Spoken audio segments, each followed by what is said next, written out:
हृदायादिकवये मुह्यन्ति यं सूरयः तेजो वारिमृदां यथा विनिमयो यत्र त्रिसर्गो मृषा धाम्ना स्वेन सदा निरस्तकुहकं सत्यं परं धीमहि सृष्टिस्थित्यप्ययेहा नियतिदृशितमो बन्धमोक्षाश्च यस्मात् अस्य श्रीब्रह्मरुद्रप्रभृतिसुरनरद्वीषशत्रुत्मकस्य विष्णोर्व्यस्ताः समस्ताः सकलगुणनिधिः सर्वदोषव्यपेतः पूर्णानन्दाव्ययो यो गुरुरपि परमः चिन्तयेतं महान्तम् अशेषवाग्जाड्यमलापहन्त्री नवं नवं स्पष्टसुवाक्प्रदायिनी ममेह जिह्वाग्रसुरङ्गनर्तकी भवप्रसन्ना वदने च मे श्रीः धर्मविज्ञानवैराग्यपरमैश्वर्यशालिनः आनन्दतीर्थभगवत्पादान् वन्दे निरन्तरम् अस्मद्गुरुसमारम्भां टीकाकृत्पादमध्यमां श्रीमदाचार्यपर्यन्तां वन्दे गुरुपरम्पराम् आपादमौलिपर्यन्तं गुरूणामाकृतिं स्मरेत् तेन विघ्नाः प्रणश्यन्ति सिद्ध्यन्ति च मनोरथाः श्रीगुरुभ्यो नमः हरिः ओं हरिः ओं हरिः ओं मैत्रेयोवाच पितृभ्यां प्रस्थिते साध्वी पतिमिङ्गितकोविदा नित्यं पर्यचरत् प्रीत्या भवानीव भवं पतिं ಶ್ರೀಮದ್ಭಾಗವತದ ತೃತೀಯ ಸ್ಕಂದದ ಪೂರ್ವಾಧ್ಯಾಯಗಳಲ್ಲಿ ಶುಕಾಚಾರ್ಯರು ಪರೀಕ್ಷಿತ್ ರಾಜನಿಗೆ, ಮೈತ್ರೇಯರು ವಿದುರನಿಗೆ ಬ್ರಹ್ಮದೇವರ ನಾನಾ ವಿಧವಾದ ಸೃಷ್ಟಿ, ಯಾವ ರೀತಿಯಾಗಿ ಬ್ರಹ್ಮದೇವರು 9 ವಿಧವಾಗಿರ್ತಕ್ಕಂತಹ ಸೃಷ್ಟಿಯನ್ನು ಮಾಡಿ ಆ ಸೃಷ್ಟಿಯಿಂದ ಅವರಿಗೆ ತೃಪ್ತಿ ಸಮಾಧಾನವಾಗದಿರುವಾಗ ತಮ್ಮ ದೇಹದಿಂದಲೇ 10 ಜನ ಮರೀಚಿ ಮುಂತಾದವರನ್ನು ಮಕ್ಕಳಾಗಿ ಪಡೆದಿರುವಂತಹ ವಿಚಾರ.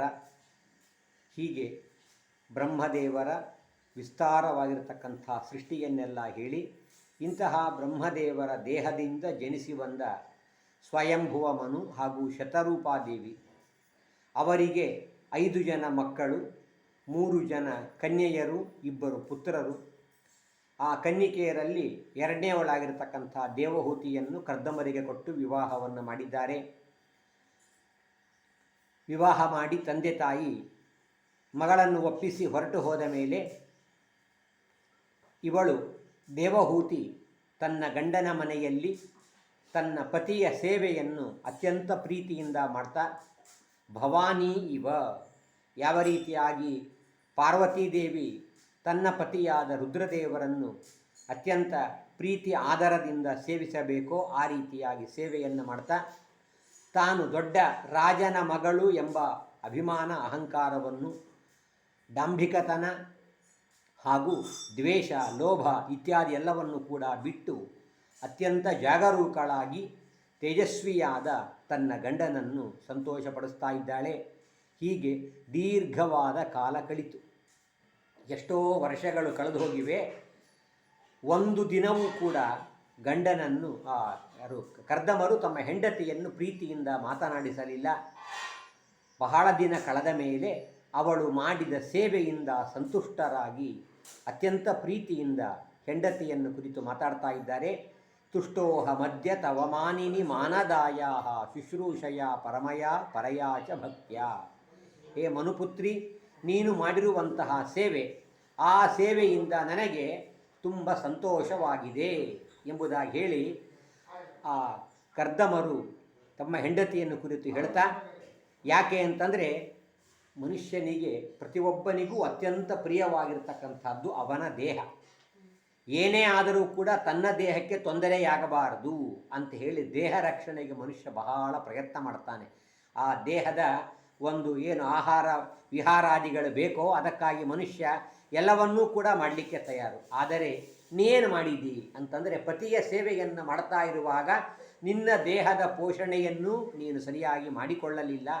ನಿನ್ನ ದೇಹದ ರಕ್ಷಣೆಯನ್ನು ಗಮನಿಸದೆ ನನ್ನ ಸೇವೆಯಲ್ಲಿಯೇ ತುಂಬ ನೀನು ಶ್ರದ್ಧೆಯಿಂದ ಸೇವೆಯನ್ನು ಮಾಡಿದ ಕಾರಣ ನಿನಗೆ ವರವನ್ನು ಕೊಡ್ತೀನಿ, ಏನು ಬೇಕು ಕೇಳು ಅಂತ ಹೇಳಿದ ಸಂದರ್ಭದಲ್ಲಿ ದೇವಹೂತಿ ಗಂಡನನ್ನು ಸ್ತುತಿಸಿ, ಬಹಳ ಸಂತೋಷವಾಗಿದೆ ನಿಮ್ಮ ಮಾತಿನಿಂದ, ನನಗಿನ್ನೇನು ಬೇಡ, ನಿಮ್ಮ ಅಂಗಸಂಗ ಬೇಕು ಹಾಗೂ ನನಗೆ ನಿಮ್ಮಿಂದ ಸಂತಾನ ಬೇಕು ಅಂತ ಕೇಳಿದ ಸಂದರ್ಭದಲ್ಲಿ ಆಯಿತು ಅಂತ ಕರ್ದಮರು ಮೊದಲಿಗೆ ಭೋಗ ಮಾಡಬೇಕು, ವಿಹರಿಸಬೇಕು ಅಂತ ಹೇಳಿ ಒಂದು ವಿಮಾನವನ್ನು ನಿರ್ಮಾಣ ಮಾಡಿದರು. ತಮ್ಮ ತಪಶ್ಶಕ್ತಿಯಿಂದ ವಿಮಾನ ಎಷ್ಟು ಅದ್ಭುತವಾದದ್ದು ಅಂತಂದರೆ, ಇವತ್ತು ನಾವು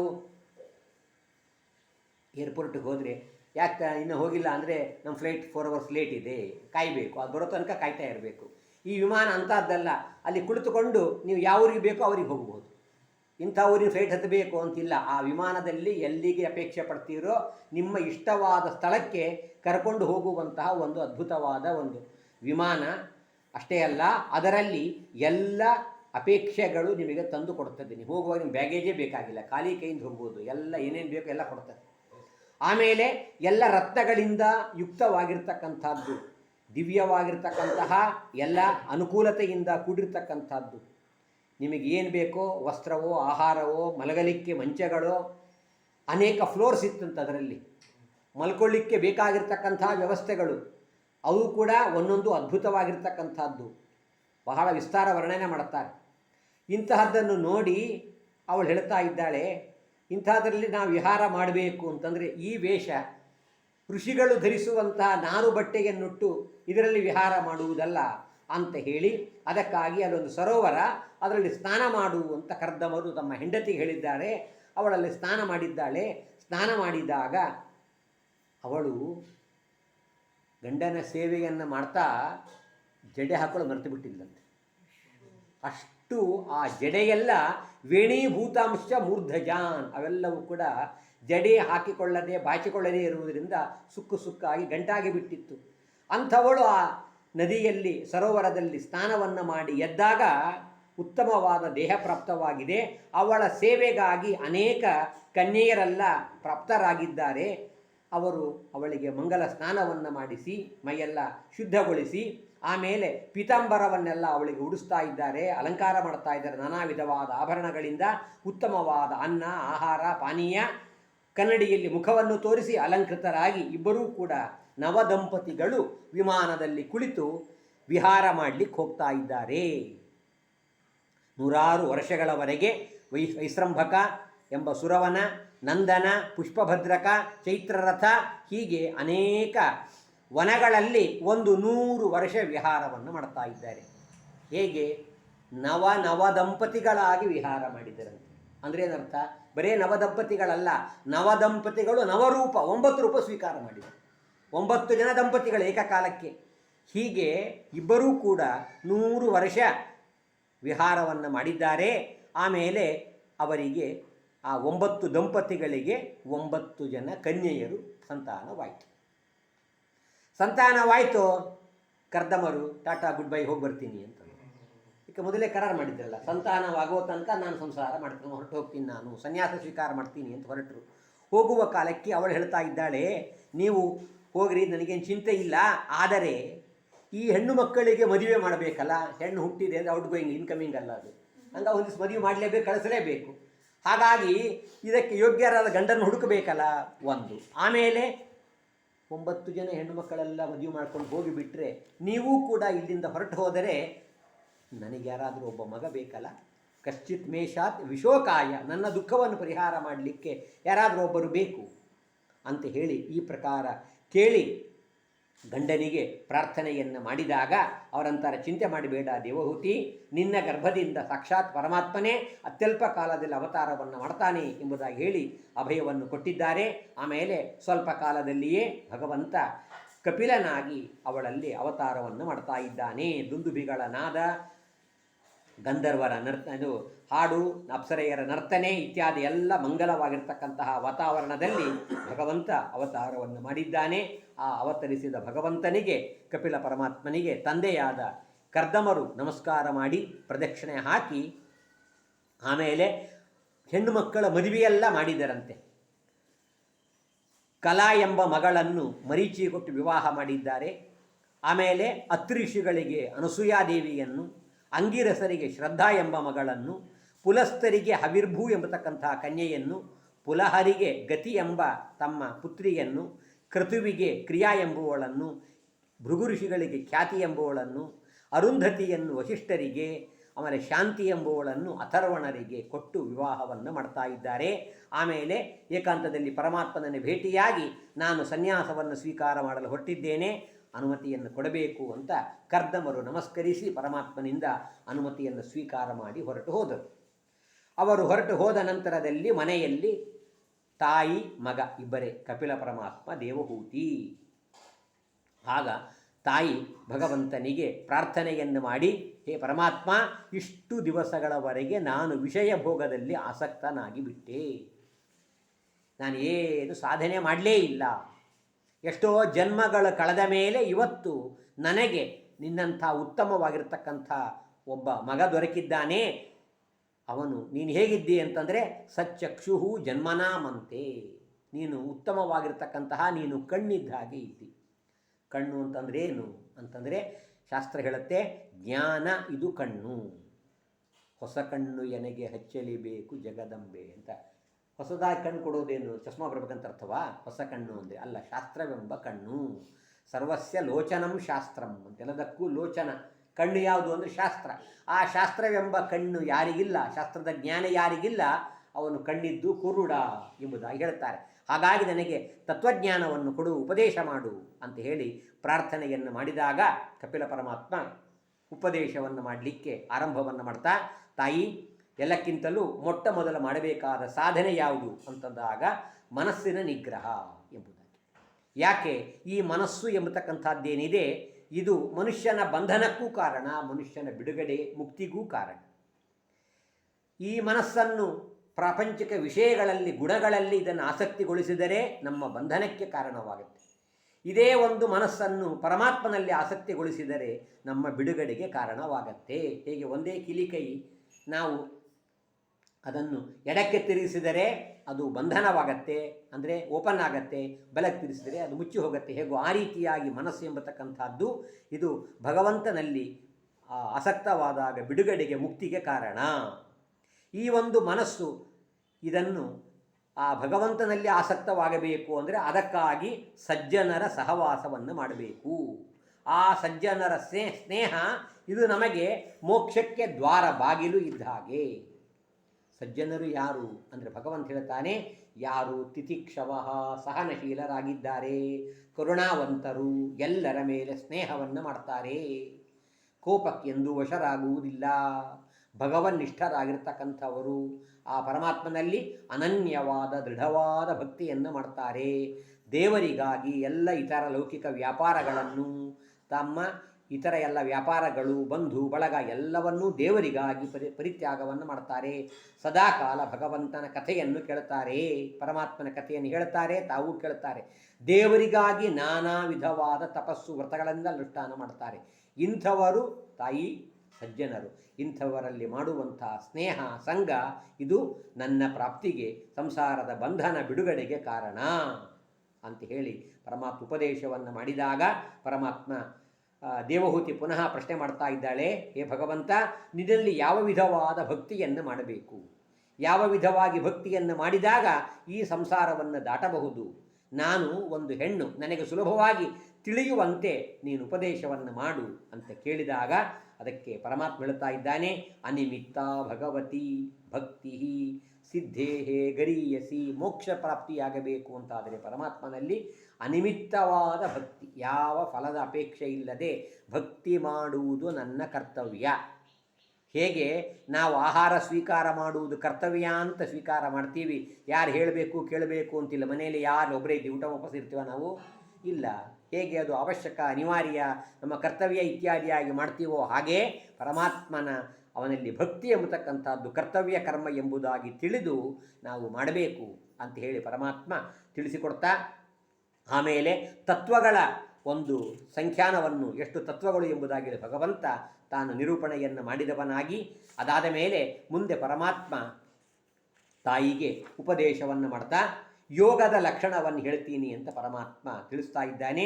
ಏನು ಯೋಗದ ಲಕ್ಷಣ ಅಂತಂದರೆ, ಮನುಷ್ಯ ತನ್ನ ವಿಹಿತವಾದ ಧರ್ಮವನ್ನು ಶಕ್ತ್ಯನುಸಾರವಾಗಿ ತಾನು ಆಚರಿಸಬೇಕು.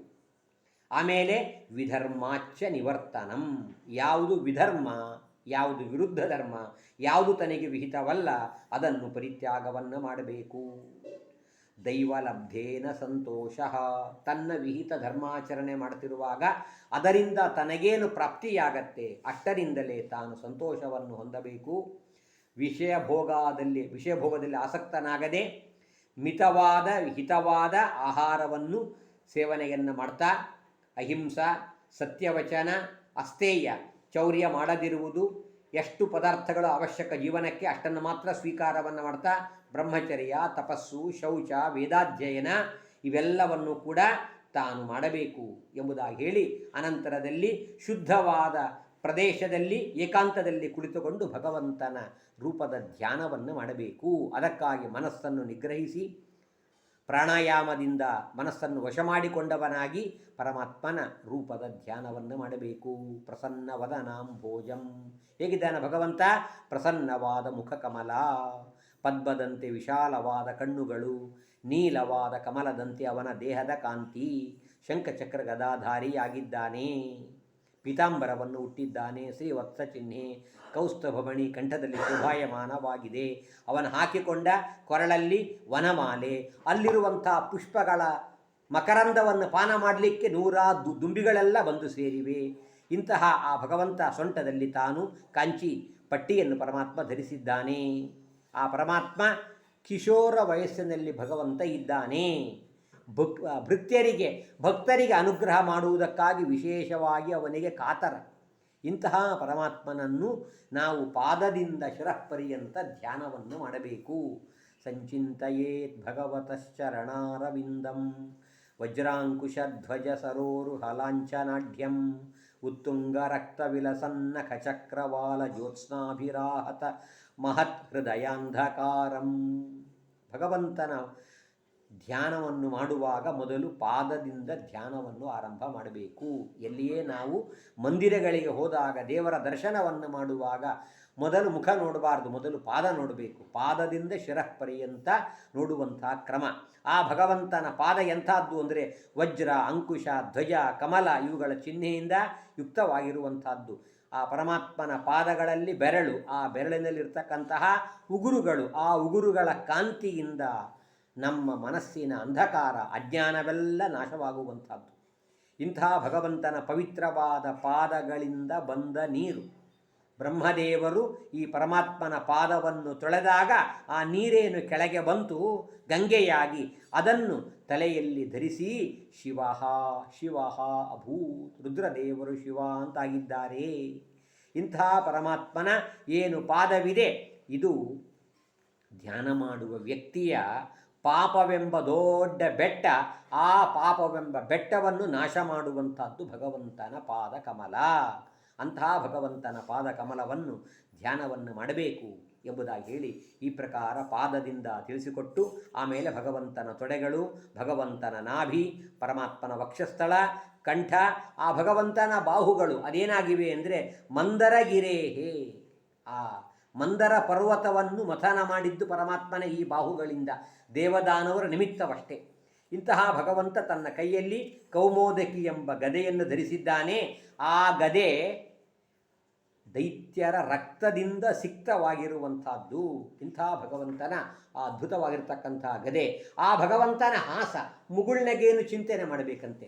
ಹೇಗಿದೆ ಅಂತಂದರೆ ಅಖಿಲ ಲೋಕ ತೀವ್ರ ಶೋಕ ಅಶ್ರು ಸಾಗರ ವಿಶೋಷಣಂ.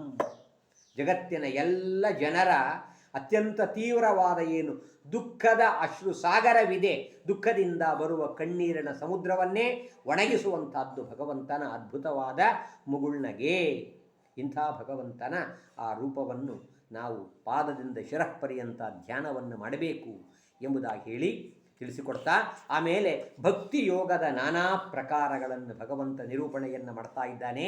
ನೋಡು ತಾಯಿ, ಈ ಭಕ್ತಿ ಎಂಬತಕ್ಕಂಥದ್ದು ಯಾವ ರೀತಿಯಾಗಿ ಮಾಡಬೇಕು ಅಂತಂದರೆ, ಅಲ್ಪನಾದ ವ್ಯಕ್ತಿ, ಅಜ್ಞನಾದ ವ್ಯಕ್ತಿ ಅಧಮನಾದ ವ್ಯಕ್ತಿ ಪರಮಾತ್ಮನನ್ನು ಮೊದಲಿಗೆ ಎಲ್ಲಿ ಪೂಜೆ ಮಾಡಬೇಕು ಅಂದರೆ ಪ್ರತಿಮೆಯಲ್ಲಿ ಪೂಜೆ ಮಾಡಬೇಕು. ಪ್ರತಿಮೆಯಲ್ಲಿ ಭಗವಂತನ ಪೂಜೆ ಇದು ಅವಶ್ಯಕ. ಅದನ್ನು ಮಾಡುವಾಗ ಯಾವುದೇ ಕರ್ಮವನ್ನು ಪೂಜಾದಿಗಳನ್ನು ಮಾಡುವಾಗ ಇದು ನನ್ನ ಕರ್ತವ್ಯ ಕರ್ಮ ಎಂಬುದಾಗಿ ತಿಳಿದು ತನ್ನ ಪಾಪದ ನಾಶಕ್ಕಾಗಿ ತಾನು ಮಾಡ್ತಕ್ಕಂಥವನಾಗಬೇಕು. ಯಜೇದ್ ಯಷ್ಟವ್ಯ ಮಿತಿ. ನೋಡಿ, ಎಲ್ಲ ಕರ್ಮಗಳನ್ನು ನನ್ನ ಇದು ಕರ್ತವ್ಯ ಅಂತ ತಿಳಿದು ಮಾಡ್ತಕ್ಕಂಥವನು ಸಾತ್ವಿಕನಾದ ಭಕ್ತ ಅಂತ. ಇನ್ನು ಯಾವ ವ್ಯಕ್ತಿ ತಾನು ಫಲವನ್ನು ಉದ್ದೇಶಿಸಿ ಮಾಡ್ತಾನೋ ಅವನು ಮಧ್ಯಮ ಎಂಬುದಾಗಿ ಹೇಳಿ ಪರಮಾತ್ಮ ತಾನು ತಿಳಿಸಿಕೊಡ್ತಾ ಇದ್ದಾನೆ. ಅಹಂ ಸರ್ವೇಷು ಭೂತೇಷು. ಪರಮಾತ್ಮ ಹೇಳ್ತಾನೆ, ನಾನು ಎಲ್ಲಿದ್ದೇನೆ? ಪ್ರತಿಮೆಯಲ್ಲಿ ಮಾತ್ರ ನಾನಿಲ್ಲ. ದೇವರು ಪ್ರತಿಮೆಯಲ್ಲಿ ಮಾತ್ರ ಇದ್ದಾನೆ ಅಂತ ತಿಳಿಯಬಾರದು. ಎಲ್ಲ ಭೂತಗಳಲ್ಲೂ ನಾನಿದ್ದೇನೆ ಅಂತ ತಿಳಿದು ಎಲ್ಲ ಪ್ರಾಣಿಗಳಿಗೂ ಎಲ್ಲ ಜೀವರಿಗೂ ಯಥಾಯೋಗ್ಯ ಮರ್ಯಾದೆಯನ್ನು ಮಾಡಬೇಕು. ತಮ್ಮ ಅವಜ್ಞಾಯ, ಪ್ರತಿಮೆಯಲ್ಲಿ ಮಾತ್ರ ದೇವರು, ಬೇರೆ ಕಡೆಗೆ ದೇವರಿಲ್ಲ ಅಂತ ತಿಳಿದು ಇತರ ಪ್ರಾಣಿಗಳಿಗೆ ಜೀವರಿಗೆ ತಿರಸ್ಕಾರವನ್ನು ಮಾಡಿದರೆ ಅವನು ಮಾಡುವುದು ಕೇವಲ ಪೂಜಾ ವಿಡಂಬನೆ.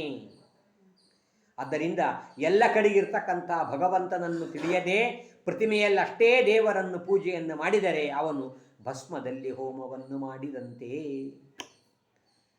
ಪರಮಾತ್ಮನ ಪೂಜೆ ಭಾರೀ ವೈಭವದಿಂದ ಮಾಡಿದ. ಬೇಕಾದಷ್ಟು ಆಭರಣ, ಪುಷ್ಪ, ವೈಭವದ ಮಂಟಪ ಎಲ್ಲ ಆಯಿತು.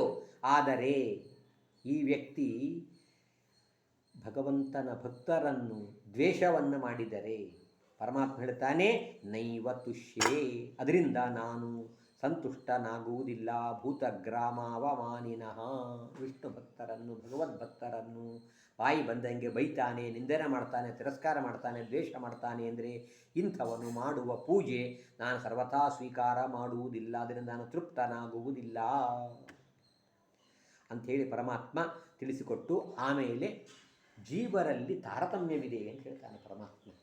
ಜೀವರಲ್ಲಿ ತಾರತಮ್ಯವಿದೆ. ಜಡ ಪದಾರ್ಥಗಳಿಗಿಂತ ಚೇತನವಾದ ಪದಾರ್ಥಗಳು ಉತ್ತಮ. ಆ ಚೇತನರಲ್ಲೂ ಕೂಡ ಯಾವುದಕ್ಕೆ ಮನಸ್ಸಿದೆ ಅವು ಉತ್ತಮ. ಕೇವಲ ಮನಸ್ಸಿರುವಂಥ ಪ್ರಾಣಿಗಳಿಗಿಂತಲೂ ಇಂದ್ರಿಯ ಇರುವಂಥ ಜೀವರು ಉತ್ತಮ. ಅದರಲ್ಲೂ ಸ್ಪರ್ಶ ಜ್ಞಾನವುಳ್ಳವರು ಯಾವ ಜೀವರೋ ಅವರು ಶ್ರೇಷ್ಠ. ಅವರಿಗಿಂತ ರಸಜ್ಞಾನಕ್ಕಿಂತ ಗಂಧಜ್ಞಾನ ಇರುವ ಜೀವರು ಉತ್ತಮ. ಅವರಿಗಿಂತ ಶಬ್ದಜ್ಞಾನ, ಅವರಿಗಿಂತ ರೂಪಜ್ಞಾನ, ಆ ಜೀವರಿಗಿಂತ ಉಭಯತೋದತಃ, ಮುಖದಲ್ಲಿ ಮೇಲೆ ಕೆಳಗೆ ಅಲ್ಲಿರುವಂತಹ ಜೀವರು ಶ್ರೇಷ್ಠ. ಅವರಿಗಿಂತ 4 ಕಾಲಿನ ಪ್ರಾಣಿಗಳು, ಅವರಿಗಿಂತ 2 ಕಾಲಿನ ಮನುಷ್ಯ. ಹೀಗೆಲ್ಲ ತಾರತಮ್ಯ ಹೇಳ್ತಾ ಬಂದು ಪರಮಾತ್ಮ ಮನುಷ್ಯರಿಗಿಂತಲೂ ಕೂಡ ಋಷಿಗಳು, ಅವರಲ್ಲೂ ಕೂಡ ವೇದಾರ್ಥವನ್ನು ತಿಳಿದವರು, ವೇದಾರ್ಥವನ್ನು ತಿಳಿದು ಅದರಲ್ಲಿ ಬರೋ ಸಂಶಯವನ್ನು ಪರಿಹಾರ ಮಾಡುವವರು ಇನ್ನೂ ಉತ್ತಮರು. ಹೀಗೆಲ್ಲ ತಾರತಮ್ಯವನ್ನು ಪರಮಾತ್ಮ ಹೇಳ್ತಾ ಹೋಗ್ತಾನೆ. ಎಲ್ಲರಿಗಿಂತಲೂ ಉತ್ತಮನಾಗಿರ್ತಕ್ಕಂಥವನು ನಾನು, ಸರ್ವೋತ್ತಮನಾದ ದೇವತೆ ನಾನು ಎಂಬುದಾಗಿ ಹೇಳಿ ಈ ಪ್ರಕಾರ ಪರಮಾತ್ಮ ತಿಳಿಸಿಕೊಟ್ಟು ಆಮೇಲೆ ಮುಂದೆ ಭಗವಂತ ತಾಯಿಗೆ ಸಂಸಾರದ ದುಃಖವನ್ನು ಹೇಳಲಿಕ್ಕೆ ಆರಂಭವನ್ನು ಮಾಡ್ತಾನೆ. ನೋಡು, ಈ ಮನುಷ್ಯ ಸಂಸಾರದಲ್ಲಿ ಇರುವಾಗ ಈ ಅಧ್ರುವವಾದ ಅಶಾಶ್ವತವಾದ ದೇಹವನ್ನು, ದೇಹ ಸಂಬಂಧಿಯಾದ ಎಲ್ಲ ಪದಾರ್ಥಗಳನ್ನು ಶಾಶ್ವತ ಅಂತ ತಿಳಿತಾನೆ. ಧ್ರುವಾಣಿ ಮನ್ಯತೆ ಮೋಹಾತ್ ಗೃಹಕ್ಷೇತ್ರ ವಸೂನಿ ಚ. ಮೋಹದಿಂದ, ಅಜ್ಞಾನದಿಂದ ತನ್ನ ಮನೆ, ತನ್ನ ಐಶ್ವರ್ಯ, ತನ್ನ ಸಂಪತ್ತು, ತನ್ನ ಪರಿವಾರ ಎಲ್ಲವೂ ಶಾಶ್ವತ ಎಂಬುದಾಗಿ ಮನುಷ್ಯ ತಿಳಿತಾನೆ. ಈ ಒಂದು ಸಂಸಾರದಲ್ಲಿ ಮನುಷ್ಯ ಯಾವ ಯೋನಿಯಲ್ಲಿ ಹುಟ್ಟಿ ಬಂದರೂ ಅವನಿಗೆ ವೈರಾಗ್ಯ ಬರುವುದಿಲ್ಲ. ಯಾಕೆ? ಅಲ್ಲಲ್ಲಿ ಸುಖವಿದೆ. ಪ್ರತಿಯೊಂದು ಯೋನಿಯಲ್ಲೂ ಭಗವಂತ ಸುಖ ಕೊಟ್ಟಿದ್ದಾನೆ. ಮಹಾಭಾರತದ ಒಂದು ಕಥೆ ಬರ್ತದೆ. ಒಂದು ಸಲ ವೇದವ್ಯಾಸ ದೇವರು ಮಾರ್ಗದಲ್ಲಿ ನಡ್ಕೊಂಡು ಹೋಗ್ತಾ ಇದ್ರಂತೆ. ಹೋಗ್ತಾ ಇರುವಾಗ ಒಂದು ಹುಳ, ಕೀಟ ಅವಸರದಿಂದ ರೋಡ್ ಕ್ರಾಸ್ ಮಾಡ್ತಾ ಇತ್ತು, ಮಾರ್ಗವನ್ನು ದಾಟಿ ಹೋಗ್ತಾ ಇತ್ತು. ವೇದವ್ಯಾಸನಿಗೆ ಇಷ್ಟು ಯಾಕೆ ಅವಸರಪ್ಪ ನಿನಗೆ? ಇಲ್ಲ ಒಂದು ಎತ್ತಿನ ಗಾಡಿ ಬರ್ತಾ ಸಾಯ್ತೀನಿ ನಾನು. ವೇದವ್ಯಾಸರಂದರು, ಹಾಗಾದ್ರೆ ಕೆಲಸ ಮಾಡು, ಈ ದೇಹ ಬಿಟ್ಬಿಡು, ನಿನಗೆ ನಾನು ಉತ್ತಮವಾದ ದೇಹ ರಾಜನಾಗಿ ಮಾಡ್ತೇನೆ, ರಾಜನ ದೇಹ ಕೊಡ್ತೇನೆ, ರಾಜನಾಗಿ ನೀನು ರಾಜ್ಯವನ್ನು ಆಳು ಅಂತ. ಬೇಡ, ನನಗೆ ಇಲ್ಲೇ ಸುಖವಾಗಿದ್ದೇನೆ, ಈ ಜೀವದಲ್ಲಿ ನಾನು ಯೋನಿಯಲ್ಲಿ ಆನಂದದಿಂದಿರ್ತೀನಿ ಅಂತ ಹೇಳ್ತಂತ. ಅಂದರೆ ಯಾವ ಒಂದು ಯೋನಿಯಲ್ಲಿ ಹುಟ್ಟಿ ಬಂದರೂ ಜೀವನಿಗೆ ಅಲ್ಲಿ ಭಗವಂತ ಸುಖ ಇಟ್ಟಿದ್ದಾನೆ. ಅಲ್ಲಿ ಬಿಡಲಿಕ್ಕೆ ಇಚ್ಛಾ ಬರುವುದಿಲ್ಲ, ವೈರಾಗ್ಯ ಮನುಷ್ಯನಿಗೆ ಬರುವುದಿಲ್ಲ. ಹಾಗಾಗಿ ನರಕಸ್ಥೋಪಿ ದೇಹಂ ವೈನ ಪುಮಾನ್ ತ್ಯಕ್ತುಮಿಚ್ಛತಿ. ಯಾಕೆ ನರಕಕ್ಕೆ ಹೋದರೂ ಮನುಷ್ಯನಿಗೆ ದೇಹ ಬಿಡಲಿಕ್ಕೆ ಇಚ್ಛೆ ಆಗುವುದಿಲ್ಲಂತೆ, ಅಲ್ಲಿ ಸ್ವಲ್ಪ ಸುಖ ಆಗತ್ತಲ್ಲ ಅಷ್ಟೇ ಸಾಕು ಅಂತಾನಂತೆ. ಈ ಪ್ರಕಾರ ಜೀವ, ಈ ಮನುಷ್ಯನಾದವನು ತಾನು ತನ್ನ ದೇಹ, ತನ್ನ ಮಡದಿ, ತನ್ನ ಮಕ್ಕಳು, ತನ್ನ ಪರಿವಾರ, ತನ್ನ ಬಂಧು ಬಳಗ ಅವರಲ್ಲಿ ಅತ್ಯಂತ ದೃಢವಾದ ಅಭಿಮಾನವನ್ನು ತಾಳಿ ತಾನು ಸಂತೋಷದಿಂದ ಇರಬೇಕು ಅಂತ ಅಪೇಕ್ಷೆ ಪಡ್ತಾನೆ. ಹೀಗೆ ಕಾಲವನ್ನು ಕಳೆದು ಪುಷ್ಣಾತಿ, ಆ ಎಲ್ಲ ಪರಿವಾರದ ಪೋಷಣೆಯನ್ನು ಮಾಡ್ತಾ ತನ್ನ ಆಯುಷ್ಯವೆಲ್ಲ ಕಳೆದು ಹೋಗತ್ತೆ. ಲೋಭದಿಂದ ಅವನು ಮಾಡಬಾರದ ಎಲ್ಲ ಕರ್ಮಗಳನ್ನು ಮಾಡ್ತಾನೆ, ಒಂದಲ್ಲ ಎರಡಲ್ಲ. ಹೀಗೆ ಮನುಷ್ಯ ಜೀವನವನ್ನೆಲ್ಲ ಕಳೆದು ವೃದ್ಧನಾದ ಮೇಲೆ ಸ್ವಭರಣಕಲ್ಪಂ, ವಯಸ್ಸಾದ ನಂತರ ಮನುಷ್ಯನನ್ನು ಯಾವಾಗ ಅವನು ತನ್ನ ಕುಟುಂಬದ ಪೋಷಣೆ ಮಾಡಲಿಕ್ಕೆ ಅಸಮರ್ಥನಾದ, ದುರ್ಬಲನಾದ, ಆಗ ಅವನಿಗೆ ಯಾರು ಮರ್ಯಾದೆ ಗೌರವ ಕೊಡುವುದಿಲ್ಲ. ಇಷ್ಟು ದಿವಸ ತಾನು ಯಾರನ್ನು ಪೋಷಣೆ ಮಾಡಿದ್ದ ಅವರೇ ಇವನಿಗೆ ತಿರಸ್ಕಾರವನ್ನು ಮಾಡ್ತಾರೆ.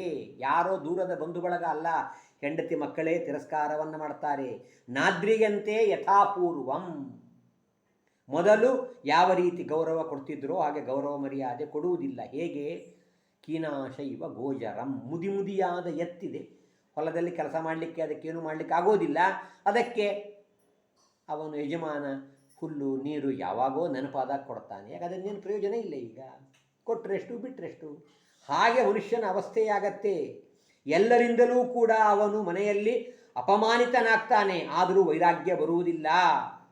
ಬಹಳ ಅವನಿಗೆ ಆಹಾರ ಜೀರ್ಣವಾಗುವುದಿಲ್ಲ, ಬಹಳ ಕೆಲಸ ಮಾಡಲಿಕ್ಕಾಗೋದಿಲ್ಲ, ಏನೂ ಮಾಡಲಿಕ್ಕಾಗೋದಿಲ್ಲ. ಹೀಗೆ ಮನುಷ್ಯ ಕಷ್ಟಪಟ್ಟು ಅಪಮಾನಿತನಾಗಿ ಮನೆಯಲ್ಲೇ ಇರ್ತಾನೆ. ಹೇಗೆ? ಅದು ಕೇಳ್ತಾರೆ, ಗೃಹಪಾಲ ಇವ, ಅವನು ಗೃಹಪಾಲ ನಾಯಿಯಂತೆ ಮನೆಯನ್ನು ಕಾಯ್ತಾ ಇರ್ತಾನೆ ಮನುಷ್ಯ. ಇಂಥ ಅವಸ್ಥೆ ಬರ್ತದೆ. ಜರಯ, ಮುಪ್ಪು ಬರ್ತದೆ, ದೇಹವೆಲ್ಲ ಜೀರ್ಣವಾಗ್ತದೆ. ಯಾವಾಗ ಮರಣ ಅಂತ ಕಾಯ್ತಾ ಇರ್ತಾನೆ. ಇಂತಹ ಸಂದರ್ಭದಲ್ಲಿ ಮರಣಕಾಲ ಸಮೀಪಿಸಿದಾಗ ತಾನು ಮಲಗಿರ್ತಾನೆ. ಸುತ್ತಲೂ ಬಂಧು ಬಳಗದವರೆಲ್ಲ ಬಂದು ಅವನಿಗೆ ಮಾತಾಡಿಸ್ತಾರೆ, ದುಃಖ ಪಡ್ತಾರೆ. ಅವರೆಲ್ಲ ಮಾತಾಡಿಸಿದಾಗ ಮಾತಾಡಲಿಕ್ಕೆ ಆಗೋದಿಲ್ಲ. ಯಾಕೆ? ಕಾಲ ಪಾಶಕ್ಕೆ ವಶನಾಗಿರುತ್ತಾನೆ. ಈ ಪ್ರಕಾರ ದುಃಖ ಪಡ್ತಾ ಆ ಜೀವ ತನ್ನ ಬಂಧು ಬಳಗದವರ ಅಳುವ ಧ್ವನಿಯನ್ನು ಕೇಳ್ತಾ ತಾನು ಪ್ರಾಣತ್ಯಾಗವನ್ನು ಮಾಡ್ತಾನೆ. ಅಂತಹ ಸಂದರ್ಭದಲ್ಲಿ ಯಮದೂತರು ಬರ್ತಾರಂತೆ ಕರ್ಕೊಂಡು ಹೋಗಲಿಕ್ಕೆ. ಆ ಯಮದೂತರು ಬಂದಾಗ ಅವರನ್ನು ನೋಡಿ ಗಾಬರಿ ಆಗ್ತಾನೆ. ಆ ಬಂದ ಯಮದೂತರು ಎಲ್ರಿಗೂ ಕಾಣಿಸೋದಿಲ್ಲರಿ, ಯಾರು ಹೋಗಬೇಕು ಅವ್ರಿಗಷ್ಟೇ ಕಾಣಿಸ್ತಾರೆ. ಎಲ್ಲರೂ ಎಲ್ಲರೂ ಹೋದ ಗತಿಯ ನಮ್ಮಲ್ಲಿ. ಆದ್ದರಿಂದ ಯಾರಿಗೆ ಮರಣ ಸಮೀಪಿಸಿದವರಿಗೆ ಪರಮಾತ್ಮ ಅವರ ದರ್ಶನವನ್ನು ಕೊಡುತ್ತಾನೆ. ಹೀಗೆ ಅವರನ್ನು ನೋಡಿ ಗಾಬರಿಯಾಗಿ ಮಲಗಿದ ತಾನು ಮಂಚದಲ್ಲಿ ಹಾಸಿಗೆಯಲ್ಲಿಯೇ ಮಲಮೂತ್ರ ವಿಸರ್ಜನೆಯನ್ನು ಮಾಡ್ತಾನೆ. ಆಗ ಆ ಜೀವನಿಗೆ ಯಮದೂತರು ಪಾಶವನ್ನು ಹಾಕಿ ಎಳ್ಕೊಂಡು ಹೋಗ್ತಾರೆ. ಹೋಗುವಾಗ ಮಾರ್ಗದಲ್ಲಿ ಪತಿಶ್ವಭಿ ಭಕ್ಷಮಾಣ, ನಾನಾ ವಿಧವಾದ ದುಃಖಗಳು ಅವನನ್ನು ನಾಯಿ ಮುಂತಾದ ಪ್ರಾಣಿಗಳೆಲ್ಲ ಹರಿದು ತಿಂತಾ ಇರ್ತವೆ. ಹೀಗೆ ದುಃಖಪಟ್ಟು ಆ ಜೀವ ದೀರ್ಘವಾದ ಯಮಲೋಕಕ್ಕೆ ಪ್ರಯಾಣವನ್ನು ಮಾಡಿ ಅಲ್ಲಿ ಹೋದ ಮೇಲೆ ಅವನು ನಾನಾ ವಿಧವಾದ ದುಃಖ ಅನುಭವಿಸ್ತಾನೆ. ಒಂದೇ ಎರಡೇ, ದೇಹವನ್ನೇ ಸುತ್ತಿ ಆ ದೇಹಕ್ಕೆ ಬೆಂಕಿ ಹಚ್ಚುತ್ತಾರಂತೆ. ಉಲ್ಮುಖ ಅಂತ ಹೇಳ್ತಾರಲ್ಲ, ಆ ರೀತಿಯಾಗಿ ಮೈಗೆ ಬಟ್ಟೆಯನ್ನು ಸುತ್ತಿ ಬೆಂಕಿ ಹಚ್ಚುತ್ತಾರೆ. ಕೆಲವು ಸಂದರ್ಭದಲ್ಲಿ ತನ್ನ ದೇಹದ ಮಾಂಸವನ್ನೇ ತಾನು ತಿನ್ನಬೇಕು, ಇಲ್ಲ ಮತ್ತೊಬ್ಬರ ಮಾಂಸವನ್ನು ತಿನ್ನಬೇಕು. ಆಮೇಲೆ ಇವನನ್ನು ನಾಯಿ, ಹದ್ದು, ನರಿ ಮುಂತಾದ ಪ್ರಾಣಿಗಳೆಲ್ಲ ಹರಿದು ತಿಂತವಂತೆ. ಹಾವು ಚೇಳಿನಿಂದ ಕಚ್ಚಿಸ್ತಾರೆ, ಅವಯವರೊಂದು ಕತ್ತರಿಸಿ ಪಿಡೆ ಕೊಡ್ತಾರೆ, ಆನೆಯಿಂದ ತುಳಿಸ್ತಾರೆ, ಬೆಟ್ಟದ ಮೇಲಿಂದ ಕೆಳಗೆ ಹಾಕ್ತಾರೆ, ದೊಡ್ಡದಾದ ಗರ್ತ ತಗ್ಗನ್ನು ತೋಡಿಯಲ್ಲಿ ಮುಚ್ಚಿಬಿಡ್ತಾರೆ, ಕುತ್ತಿಗೆ ತನಕ ಎಲ್ಲ ಮಣ್ಣಾಕಿ ಮುಚ್ಚಿಬಿಡ್ತಾರೆ. ಹೀಗೆ ನಾನಾ ವಿಧವಾದ ನರಕ, ಆ ದುಃಖವನ್ನೆಲ್ಲ ಅನುಭವಿಸಿ ಜೀವ ಆಮೇಲೆ ಆ ನರಕದಲ್ಲಿ ಭೋಗ ಎಲ್ಲ ಮುಗಿದ ನಂತರದಲ್ಲಿ ಕರ್ಮಶೇಷದಿಂದ ಅವನು ಮತ್ತೆ ಬಂದು ತಾಯಿಯ ಗರ್ಭವನ್ನು ಪ್ರವೇಶ ಮಾಡ್ತಾನೆ. ಕಲಲಂ ತ್ವೇಕ ರಾತ್ರೇಣ, ಆ ತಾಯಿಯ ಗರ್ಭದಲ್ಲಿರುವಾಗ ಮೊದಲ ದಿವಸ ಅವನು ದ್ರವ ರೂಪದಲ್ಲಿರ್ತಾನೆ. 5 ದಿವಸವಾದಾಗ ಉರುಟಾಗಿ ಸ್ವಲ್ಪ ದುಂಡಾಗಿ ಆಗ್ತಾನೆ. 10 ದಿನ ಕಳೆದಾಗ ಒಂದು ಚೆಂಡಿನಂತೆ, ಆಮೇಲೆ ಒಂದು ಮೊಟ್ಟೆಯಂತೆ. 1 ತಿಂಗಳ ಕಳೆದಾಗ ಮಗುವಿಗೆ ತಲೆ, 2ನೇ ತಿಂಗಳಲ್ಲಿ ಅವಯವಗಳು, 3ನೇ ತಿಂಗಳಲ್ಲಿ ಅವನಿಗೆ ಉಗುರು, ಆಮೇಲೆ ಕೂದಲು, ಎಲುಬುಗಳು, ಚರ್ಮ ಹಾಗೂ ಹೆಣ್ಣು ಅಥವಾ ಗಂಡು ಅಂತ ನಿರ್ಣಯವಾಗುವುದು ಲಿಂಗ ನಿರ್ಣಯ 3ನೇ ತಿಂಗಳಲ್ಲಿ. 4ನೇ ತಿಂಗಳು ಬಂದಾಗ ಸಪ್ತ ಧಾತುಗಳು, 5ನೇ ತಿಂಗಳು ಬಂದಾಗ ಮಗುವಿಗೆ ಹಸಿವೆ ನೀರಡಿಕೆಯಾಗತ್ತೆ. ಷಡ್ಭಿಹಿ 6ನೇ ತಿಂಗಳು ಬಂದಾಗ ಆ ಮಗು ಗರ್ಭದಲ್ಲಿ ತಿರುಗತ್ತೆ. ಕುಕ್ಷವು ಭ್ರಾಮ್ಯತಿ ದಕ್ಷಿಣೆ. ಆಮೇಲೆ 7ನೇ ತಿಂಗಳು ಬಂದಾಗ ಆ ಜೀವನಿಗೆ ಜನ್ಮಾಂತರ ಎಲ್ಲ ಭಗವಂತ ನೆನಪಿಗೆ ತಂದು ಕೊಡ್ತಾನೆ. ಮಾತೃಜಗ್ಧ ಅನ್ನಪಾನಾದ್ಯೈಹಿ, ಆ ತಾಯಿಗೆ ಏನೇನೋ ಆಹಾರದ ಅಪೇಕ್ಷೆ ಅದು ಎಲ್ಲವನ್ನೂ ಅವಳು ತಿಂದಾಗ ಇವನಿಗೆ ದುಃಖವಾಗತ್ತೆ. ಆ ಗರ್ಭದಲ್ಲಿ ಇರುವಾಗ ಸುತ್ತಲೂ ಕೂಡ ವಿಣ್ಮೂತ್ರಯೋರ್ ಗರ್ತೆ, ಎಲ್ಲಿರ್ತಾನೆ ಜೀವ? ಮಲಮೂತ್ರದ ಕೋಶದಲ್ಲಿ ಜೀವ ಇರ್ತಾನೆ, ದುಃಖ ಪಡ್ತಾನೆ. ಅನೇಕ ಕ್ರಿಮಿಗಳೆಲ್ಲ ಕಚ್ಚುತ್ತಾ ಇರ್ತವೆ. ಅತ್ಯಂತ ಕೋಮಲವಾದ ಮೃದುವಾದ ದೇಹ. ಪ್ರತಿ ಕ್ಷಣಕ್ಕೂ ಆ ಕ್ರಿಮಿಗಳು ಕಚ್ಚಿ ಪೀಡೆಯನ್ನು ಕೊಡ್ತಾ ಇರುವಾಗ ಏನು ಮಾಡಲಿಕ್ಕಾಗೋದಿಲ್ಲ. ಮೂರ್ಛಾ ಮಾಪ್ನೋತಿ, ಮೂರ್ಛೆ ಹೊಂದುತ್ತಾನೆ, ಮತ್ತೆ ಎಚ್ಚರವಾಗತ್ತೆ, ಮತ್ತೆ ದುಃಖ, ಮತ್ತೆ ಕಚ್ಚಿಕೊಳ್ತಾನೆ. ತಾಯಿ ತಿನ್ನುವಂತಹ ಅತ್ಯಂತ ಬಿಸಿಯಾದ ಖಾರವಾದ ಏನೇನು ಬೇಕೋ ಉಪ್ಪಾದ ಪದಾರ್ಥ ಎಲ್ಲವನ್ನು ತಿಂತಾಳೆ. ಇವನಿಗೆ ಅದರಿಂದ ದುಃಖ. ಮಾತೃಭುಕ್ತೈಹಿ, ಇಡೀ ಮೈ ಎಲ್ಲ ಕಡೆಗೆ ವೇದನೆ. ಸುತ್ತಲೂ ಗರ್ಭದ ಚೀಲೆ ಇರ್ತದೆ, ಏನು ಮಾಡಲಿಕ್ಕಾಗೋದಿಲ್ಲ. ಈ ತಲೆಯನ್ನು ಹೊಟ್ಟೆ ಒಳಗೆ ಹಾಕಿಕೊಂಡು ಜೀವ ತನ್ನ ಕೈಕಾಲು ಅಲುಗಾಡಿಸಲಿಕ್ಕೂ ಆಗದಂತೆ ಪಂಜರದಲ್ಲಿಯ ಪಕ್ಷಿಯಂತೆ ಜೀವ ಒದ್ದಾಡ್ತಾ ಇರ್ತಾನೆ. ಆ ಸಂದರ್ಭದಲ್ಲಿ ಜೀವನಿಗೆ ಜನ್ಮಾಂತರದ ನೆನಪು ಭಗವಂತ ತಂದುಕೊಡ್ತಾನೆ. ಆ 7ನೇ ತಿಂಗಳಲ್ಲಿ ಜೀವ ಭಗವಂತನ ಸ್ತೋತ್ರವನ್ನು ಮಾಡ್ತಾ ಇರ್ತಾನೆ.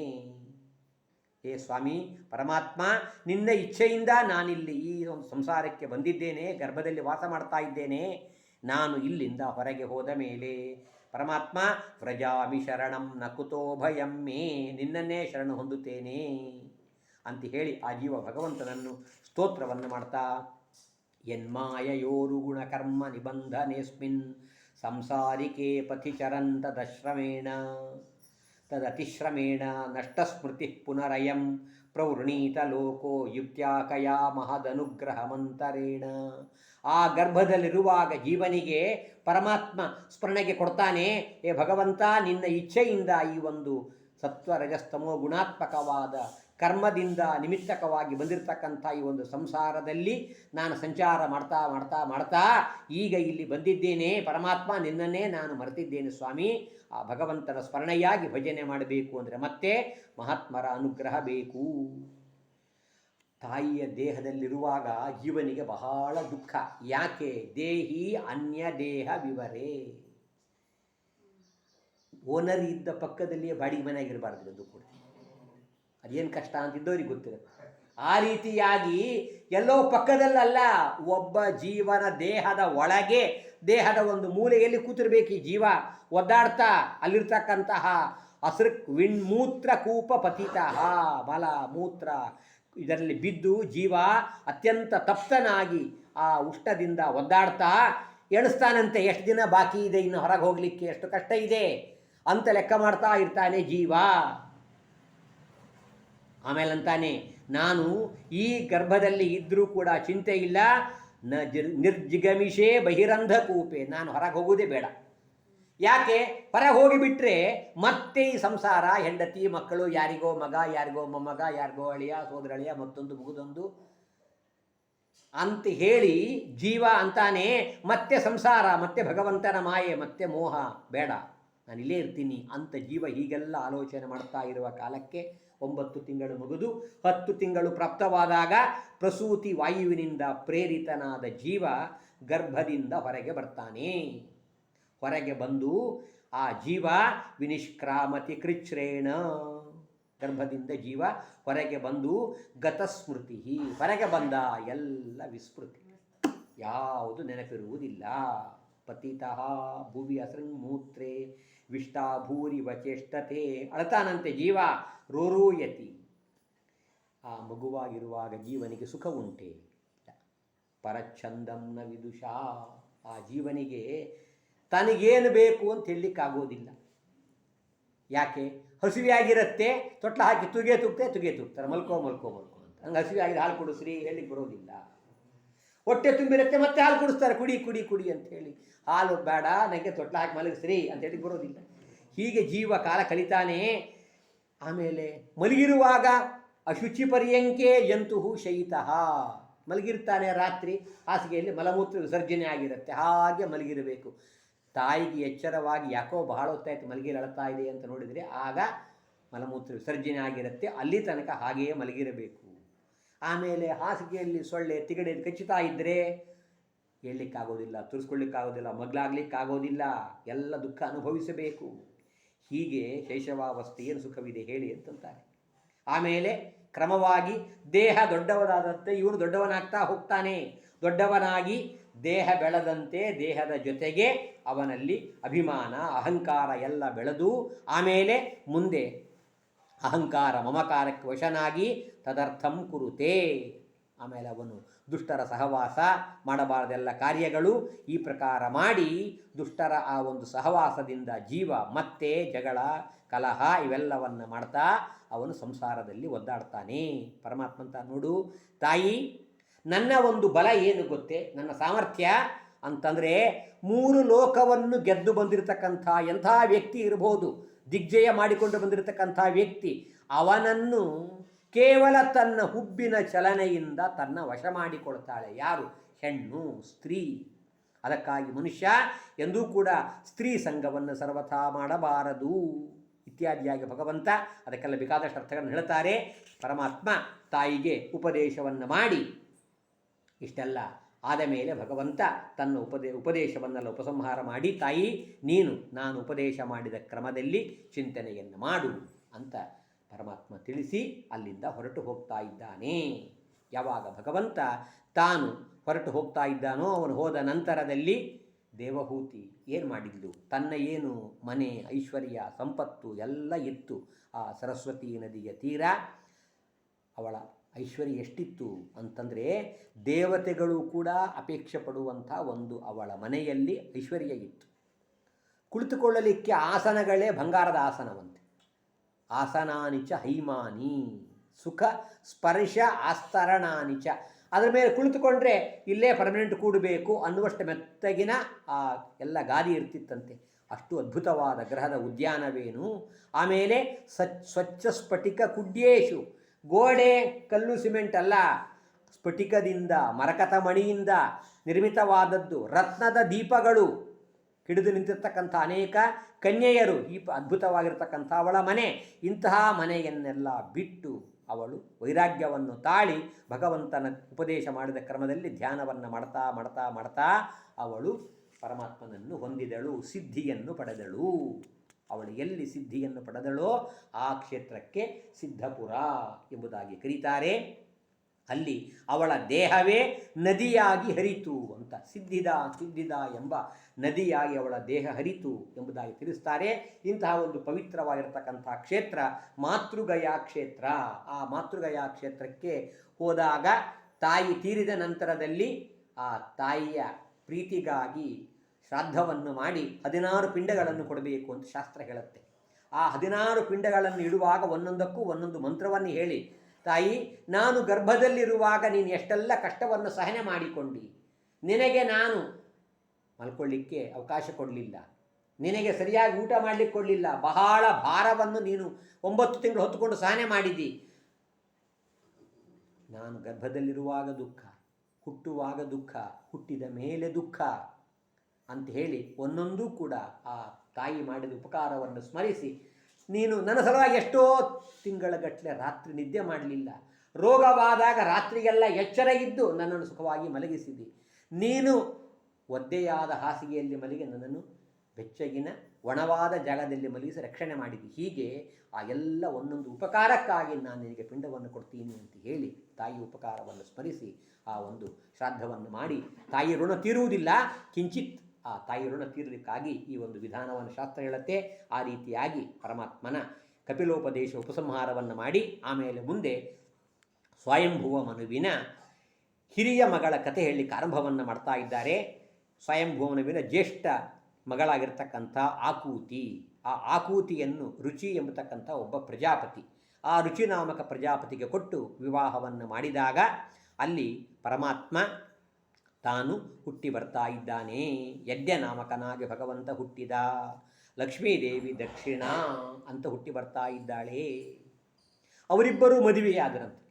ಮದುವೆಯಾಗಿ 12 ಜನ ಮಕ್ಕಳನ್ನು ಪಡಿತಾ ಇದ್ದಾರೆ ಎಂಬುದಾಗಿ ಹೇಳಿ ತಿಳಿಸಿಕೊಟ್ಟು, ಇಷ್ಟು ತಿಳಿಸಿದ ಮೇಲೆ ಮುಂದೆ ಈ ಏನು ದೇವಹೂತಿ ಕರ್ದಮರ 9 ಜನ ಕನ್ಯೆಯರು ಅಂತ ಹೇಳಿದ್ರಲ್ಲ, ಅವರ ಸಂತಾನ ಹೇಳ್ತಾರೆ.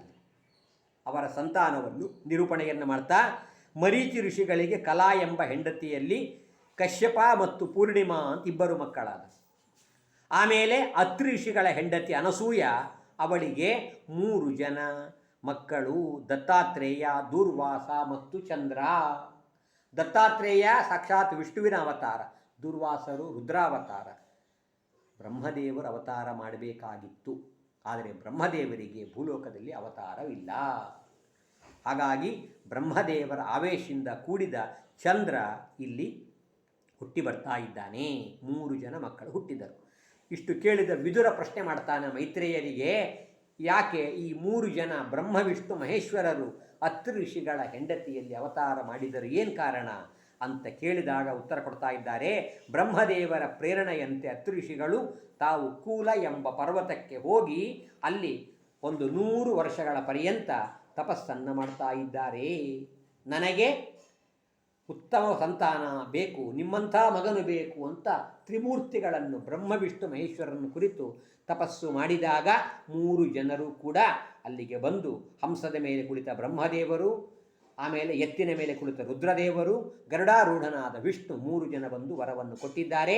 ಆ 3 ಜನರ ಒಂದು ಆವೇಶದಿಂದ ಮಕ್ಕಳು ಹುಟ್ಟಿ ಬಂದಿದ್ದಾರೆ. ಅವರೇ ದತ್ತಾತ್ರೇಯ, ದೂರ್ವಾಸ ಮತ್ತು ಚಂದ್ರ ಎಂಬುದಾಗಿ ಹೇಳಿ ಈ ಪ್ರಕಾರ ತಿಳಿಸ್ತಾ ಇದ್ದಾರೆ. ಅನಂತರದಲ್ಲಿ ಶ್ರದ್ಧಾ ಎಂಬುವವಳಿಗೆ ಅಂಗಿರಸರಿಂದ 4 ಜನ ಕನ್ಯೆಯರು, ಸಿನಿವಾಲಿ, ಕುಹು, ರಾಕ, ಅನುಮತಿ ಅಂತ ಹೇಳಿದರಲ್ಲಿ ಸಿನಿವಾಲಿ ಮತ್ತು ಕುಹು ಯಾರು ಅಂತಂದರೆ ಕೃಷ್ಣ ಪಕ್ಷ ಚತುರ್ದಶಿ ಅಮಾವಾಸ್ಯ ತಿಥಿಗೆ ಅಭಿಮಾನಿಗಳಾದ ದೇವತೆಗಳು. ಕೃಷ್ಣ ಪಕ್ಷ ಚತುರ್ದಶಿ ಅಮಾವಾಸ್ಯ ಮಗು ಜನಿಸಿದರೆ ಸಿನಿವಾಲಿ ಕುಹು ಜನನ ಶಾಂತಿ ಅಂತ ಹೇಳ್ತಾರೆ, ಅದನ್ನು ಶಾಸ್ತ್ರ ಹೇಳುತ್ತದೆ. ಆಮೇಲೆ ರಾಕ, ಅನುಮತಿ ಅಂತಂದರೆ ಇವರಿಬ್ಬರು ಯಾರು ಅಂದರೆ ಶುಕ್ಲ ಪಕ್ಷ ಚತುರ್ದಶಿ ಹುಣ್ಣಿಮೆಗೆ ಅಭಿಮಾನಿಗಳಾದ ದೇವತೆಗಳು. ಈ ಪ್ರಕಾರ 4 ಜನ ಮಕ್ಕಳು. ಆಮೇಲೆ ಪುಲಸ್ತರಿಗೆ ಹವಿರ್ಭೂ ಎಂಬ ಹೆಂಡತಿಯಲ್ಲಿ ಅಗಸ್ತ್ಯರ ಮಕ್ಕಳಾಗಿ ಹುಟ್ಟುತ್ತಾ ಇದ್ದಾರೆ. ಪುಲಹರಿಗೆ ಗತಿ ಎಂಬ ಹೆಂಡತಿಯಲ್ಲಿ 3 ಜನ ಮಕ್ಕಳು, ಕರ್ಮಶ್ರೇಷ್ಠ, ವರಿಯಾನ್ ಮತ್ತು ಸಹಿಷ್ಣು ಅಂತ. ಕ್ರತು ಎಂಬ ಋಷಿಗಳಿಗೆ ಕ್ರಿಯಾ ಎಂಬ ಹೆಂಡತಿಯಲ್ಲಿ ವಾಲಕಿಲ್ಯರು ಮಕ್ಕಳಾಗಿ ಹುಟ್ಟಿದರು. ಎಷ್ಟು ಜನ? ಕೇವಲ 60,000. ಅವ್ರ ಕೆಲಸ ಏನು ಕೆಲಸ ಇಲ್ಲ, ಅವ್ರದ್ದು ಏನೇನು ಕೆಲಸ ಇಲ್ಲ. ಸೂರ್ಯನ ಮುಂದೆ ಸಂಚಾರ ಮಾಡ್ತಾ ಹೋಗಬೇಕು. ಪಂಚಮಸ್ಕಂದಲ್ಲಿ ಹೇಳ್ತಾರೆ, ಸರಿಯಾದ ಕಾಲಕ್ಕೆ ಅರ್ಘ್ಯ ಪ್ರದಾನ ಮಾಡಬೇಕು, ಸಂಧ್ಯಾ ವಂದನೆ ಮಾಡಿ. ಆ ಸಕಾಲಕ್ಕೆ ಸಂಧ್ಯಾ ವಂದನೆಯನ್ನು ಅರ್ಘ್ಯ ಪ್ರದಾನ ಮಾಡುವುದರಿಂದ, ಗಾಯತ್ರಿ ಮಂತ್ರವನ್ನು ಪಠಿಸಿ ಅರ್ಘ್ಯ ಪ್ರದಾನ ಮಾಡುವುದರಿಂದ ಸೂರ್ಯ ನೃತ್ಯ ಸಂಚಾರ ಮಾಡ್ತಾ ಇರ್ತಾನೆ. ಸೂರ್ಯನ ಸಂಚಾರಕ್ಕೆ ರಥಕ್ಕೆ ಅಡ್ಡಿ ಮಾಡ್ತಕ್ಕಂಥ ಮಂದೇಹ ಎಂಬ ರಾಕ್ಷಸರು, ಆ ರಾಕ್ಷಸರ ಸಂಹಾರ ಅವರು ಸಕಾಲಕ್ಕೆ ಮಾಡುವ ಅರ್ಘ್ಯ ಪ್ರದಾನದಿಂದ ರಾಕ್ಷಸರ ಸಂಹಾರವಾಗತ್ತೆ, ಸೂರ್ಯನ ರಥ ಮುಂದೆ ಹೋಗತ್ತೆ. ಹಾಗಾದರೆ ಸೂರ್ಯನ ರಥಕ್ಕೆ ಅಡ್ಡಿ ಮಾಡ್ತಕ್ಕೆ ದೈತ್ಯರ ಸಂಹಾರಕ್ಕಾಗಿ ವಾಲಕಿಲ್ಯರು ಸಕಾಲಕ್ಕೆ ಸಂಧ್ಯಾವಂದನೆ ಮಾಡಿ ಅರ್ಘ್ಯ ಪ್ರದಾನ ಮಾಡುವುದರಿಂದ ರಾಕ್ಷಸ ಸಂಹಾರವಾಗತ್ತೆ. ಅಂದರೆ ನಾವ್ಯಾಕೆ ಸಂಧ್ಯಾವಂದನೆ ಮಾಡಬೇಕು, ನಾವ್ಯಾಕೆ ಅರ್ಘ್ಯ ಕೊಡಬೇಕು? ಯಾರೋ ಕೇಳಿದ್ರಂತೆ, ಸಂಧ್ಯಾವಂದನೆಯಲ್ಲಿ ಅರ್ಘ್ಯ ಬಿಟ್ಟರೆ ಬಹಳ ಪುಣ್ಯ ಇದೆ, ಸಂಧ್ಯಾವಂದನೆ ಬಿಟ್ಟುಬಿಟ್ರೆ ಬಹಳ ಪುಣ್ಯ ಇರಬೇಕಲ್ಲ. ಹಾಗಲ್ಲ, ನಮ್ಮ ಕರ್ತವ್ಯ ಕರ್ಮ ಅಂತ ನಾವು ಮಾಡಬೇಕು. ರಥೋತ್ಸವ ನಡೆಯುವ ಕಾಲಕ್ಕೆ ನಾವು ಹೋಗಲಿಲ್ಲ, ರಥ ಹೇಳಿಲ್ಲ, ರಥ ಮುಂದೆ ಹೋಗದೇ ಇರುತ್ತೇನೋ, ಹಾಗೆ ಹೋಗ್ತದೆ. ಮತ್ತು ನಾವ್ಯಾಕೆ ಹೋಗ್ತೀವಿ? ಒಬ್ಬರನ್ನು ದಬ್ಬಿಸಿಕೊಂಡು ಕಾಲು ತುಳಿದು ನಾವು ತುಳಿಸ್ಕೊಂಡು ಯಾಕೆ ಹೊಳೆದು ಬರ್ತೀವಪ್ಪ, ನಮಗೂ ಪುಣ್ಯ ಬರಲಿ ಅಂತ. ಹಾಗೆ ಸಂಧ್ಯಾವಂದನೆ ಮಾಡುವುದಾಗಲಿ ಅರ್ಘ್ಯ ಪ್ರದಾನವಾಗಲಿ ನಾವು ಮಾಡದಿದ್ದು ಸೂರ್ಯ ರಥ ಮುಂದೆ ಹೋಗುವುದಿಲ್ಲ ಅಂತಲ್ಲ, ನಮ್ಮ ಕರ್ತವ್ಯ ಕರ್ಮ ನಮಗೂ ಪುಣ್ಯ ಬರಬೇಕನ್ನುವ ಕಾರಣಕ್ಕಾಗಿ ಮಾಡಬೇಕು. ಅಂತಹ 60,000 ವಾಲಕಿಲ್ಯರು ಇಲ್ಲಿ ಹುಟ್ಟಿ ಬರ್ತಾ ಇದ್ದಾರೆ, ಕ್ರತುವಿನ ಮಕ್ಕಳಾಗಿ ಕ್ರಿಯಾ ಎಂಬ ಹೆಂಡತಿಯಲ್ಲಿ. ಆಮೇಲೆ ಮುಂದೆ ಶಾಂತಿ ಎಂಬುವಳಲ್ಲಿ ಅಥರ್ವಣರಿಂದ ದಧೀಚಿ ಋಷಿಗಳು ಹುಟ್ಟಿ ಬರ್ತಾ ಇದ್ದಾರೆ. ಭೃಗುವಿಗೆ ಖ್ಯಾತಿ ಎಂಬ ಹೆಂಡತಿಯಲ್ಲಿ ಧಾತ ವಿಧಾತ ಎಂಬ 2 ಪುತ್ರರು. ಆಮೇಲೆ ಸಾಕ್ಷಾತ್ ಲಕ್ಷ್ಮೀದೇವಿ ಭೃಗು ಋಷಿಗಳ ಮಗಳಾಗಿ ಹುಟ್ಟುತ್ತಾ ಇದ್ದಕ್ಕೆ ಲಕ್ಷ್ಮೀದೇವಿಗೆ ಭಾರ್ಗವಿ ಅಂತ ಕರೀತಾರೆ. ಯಾಕೆ? ಭೃಗುವಂಶದಲ್ಲಿ ಬಂದವಳಾದ್ದರಿಂದ ಭಾರ್ಗವಿ ಅಂತ ಕರೀತಾರೆ. ಆಮೇಲೆ ಮುಂದೆ ಪ್ರಸೂತಿ, ಇನ್ನು ಸ್ವಯಂಭೂಮನುವಿನ ಕೊನೆಯ ಮಗಳು ಪ್ರಸೂತಿ, ಆ ಪ್ರಸೂತಿಯನ್ನು ದಕ್ಷನಿಗೆ ಕೊಟ್ಟು ವಿವಾಹವನ್ನು ಮಾಡ್ತಾ ಇದ್ದಾರೆ. ದಕ್ಷನಿಗೆ ಪ್ರಸೂತಿಯಲ್ಲಿ 16 ಜನ ಮಕ್ಕಳಾದರು. ಆ 16 ಜನರಲ್ಲಿ 13 ಜನರನ್ನು ಯಮಧರ್ಮನಿಗೆ ಕೊಟ್ಟು ವಿವಾಹವನ್ನು ಮಾಡ್ತಾ ಇದ್ದಾರೆ.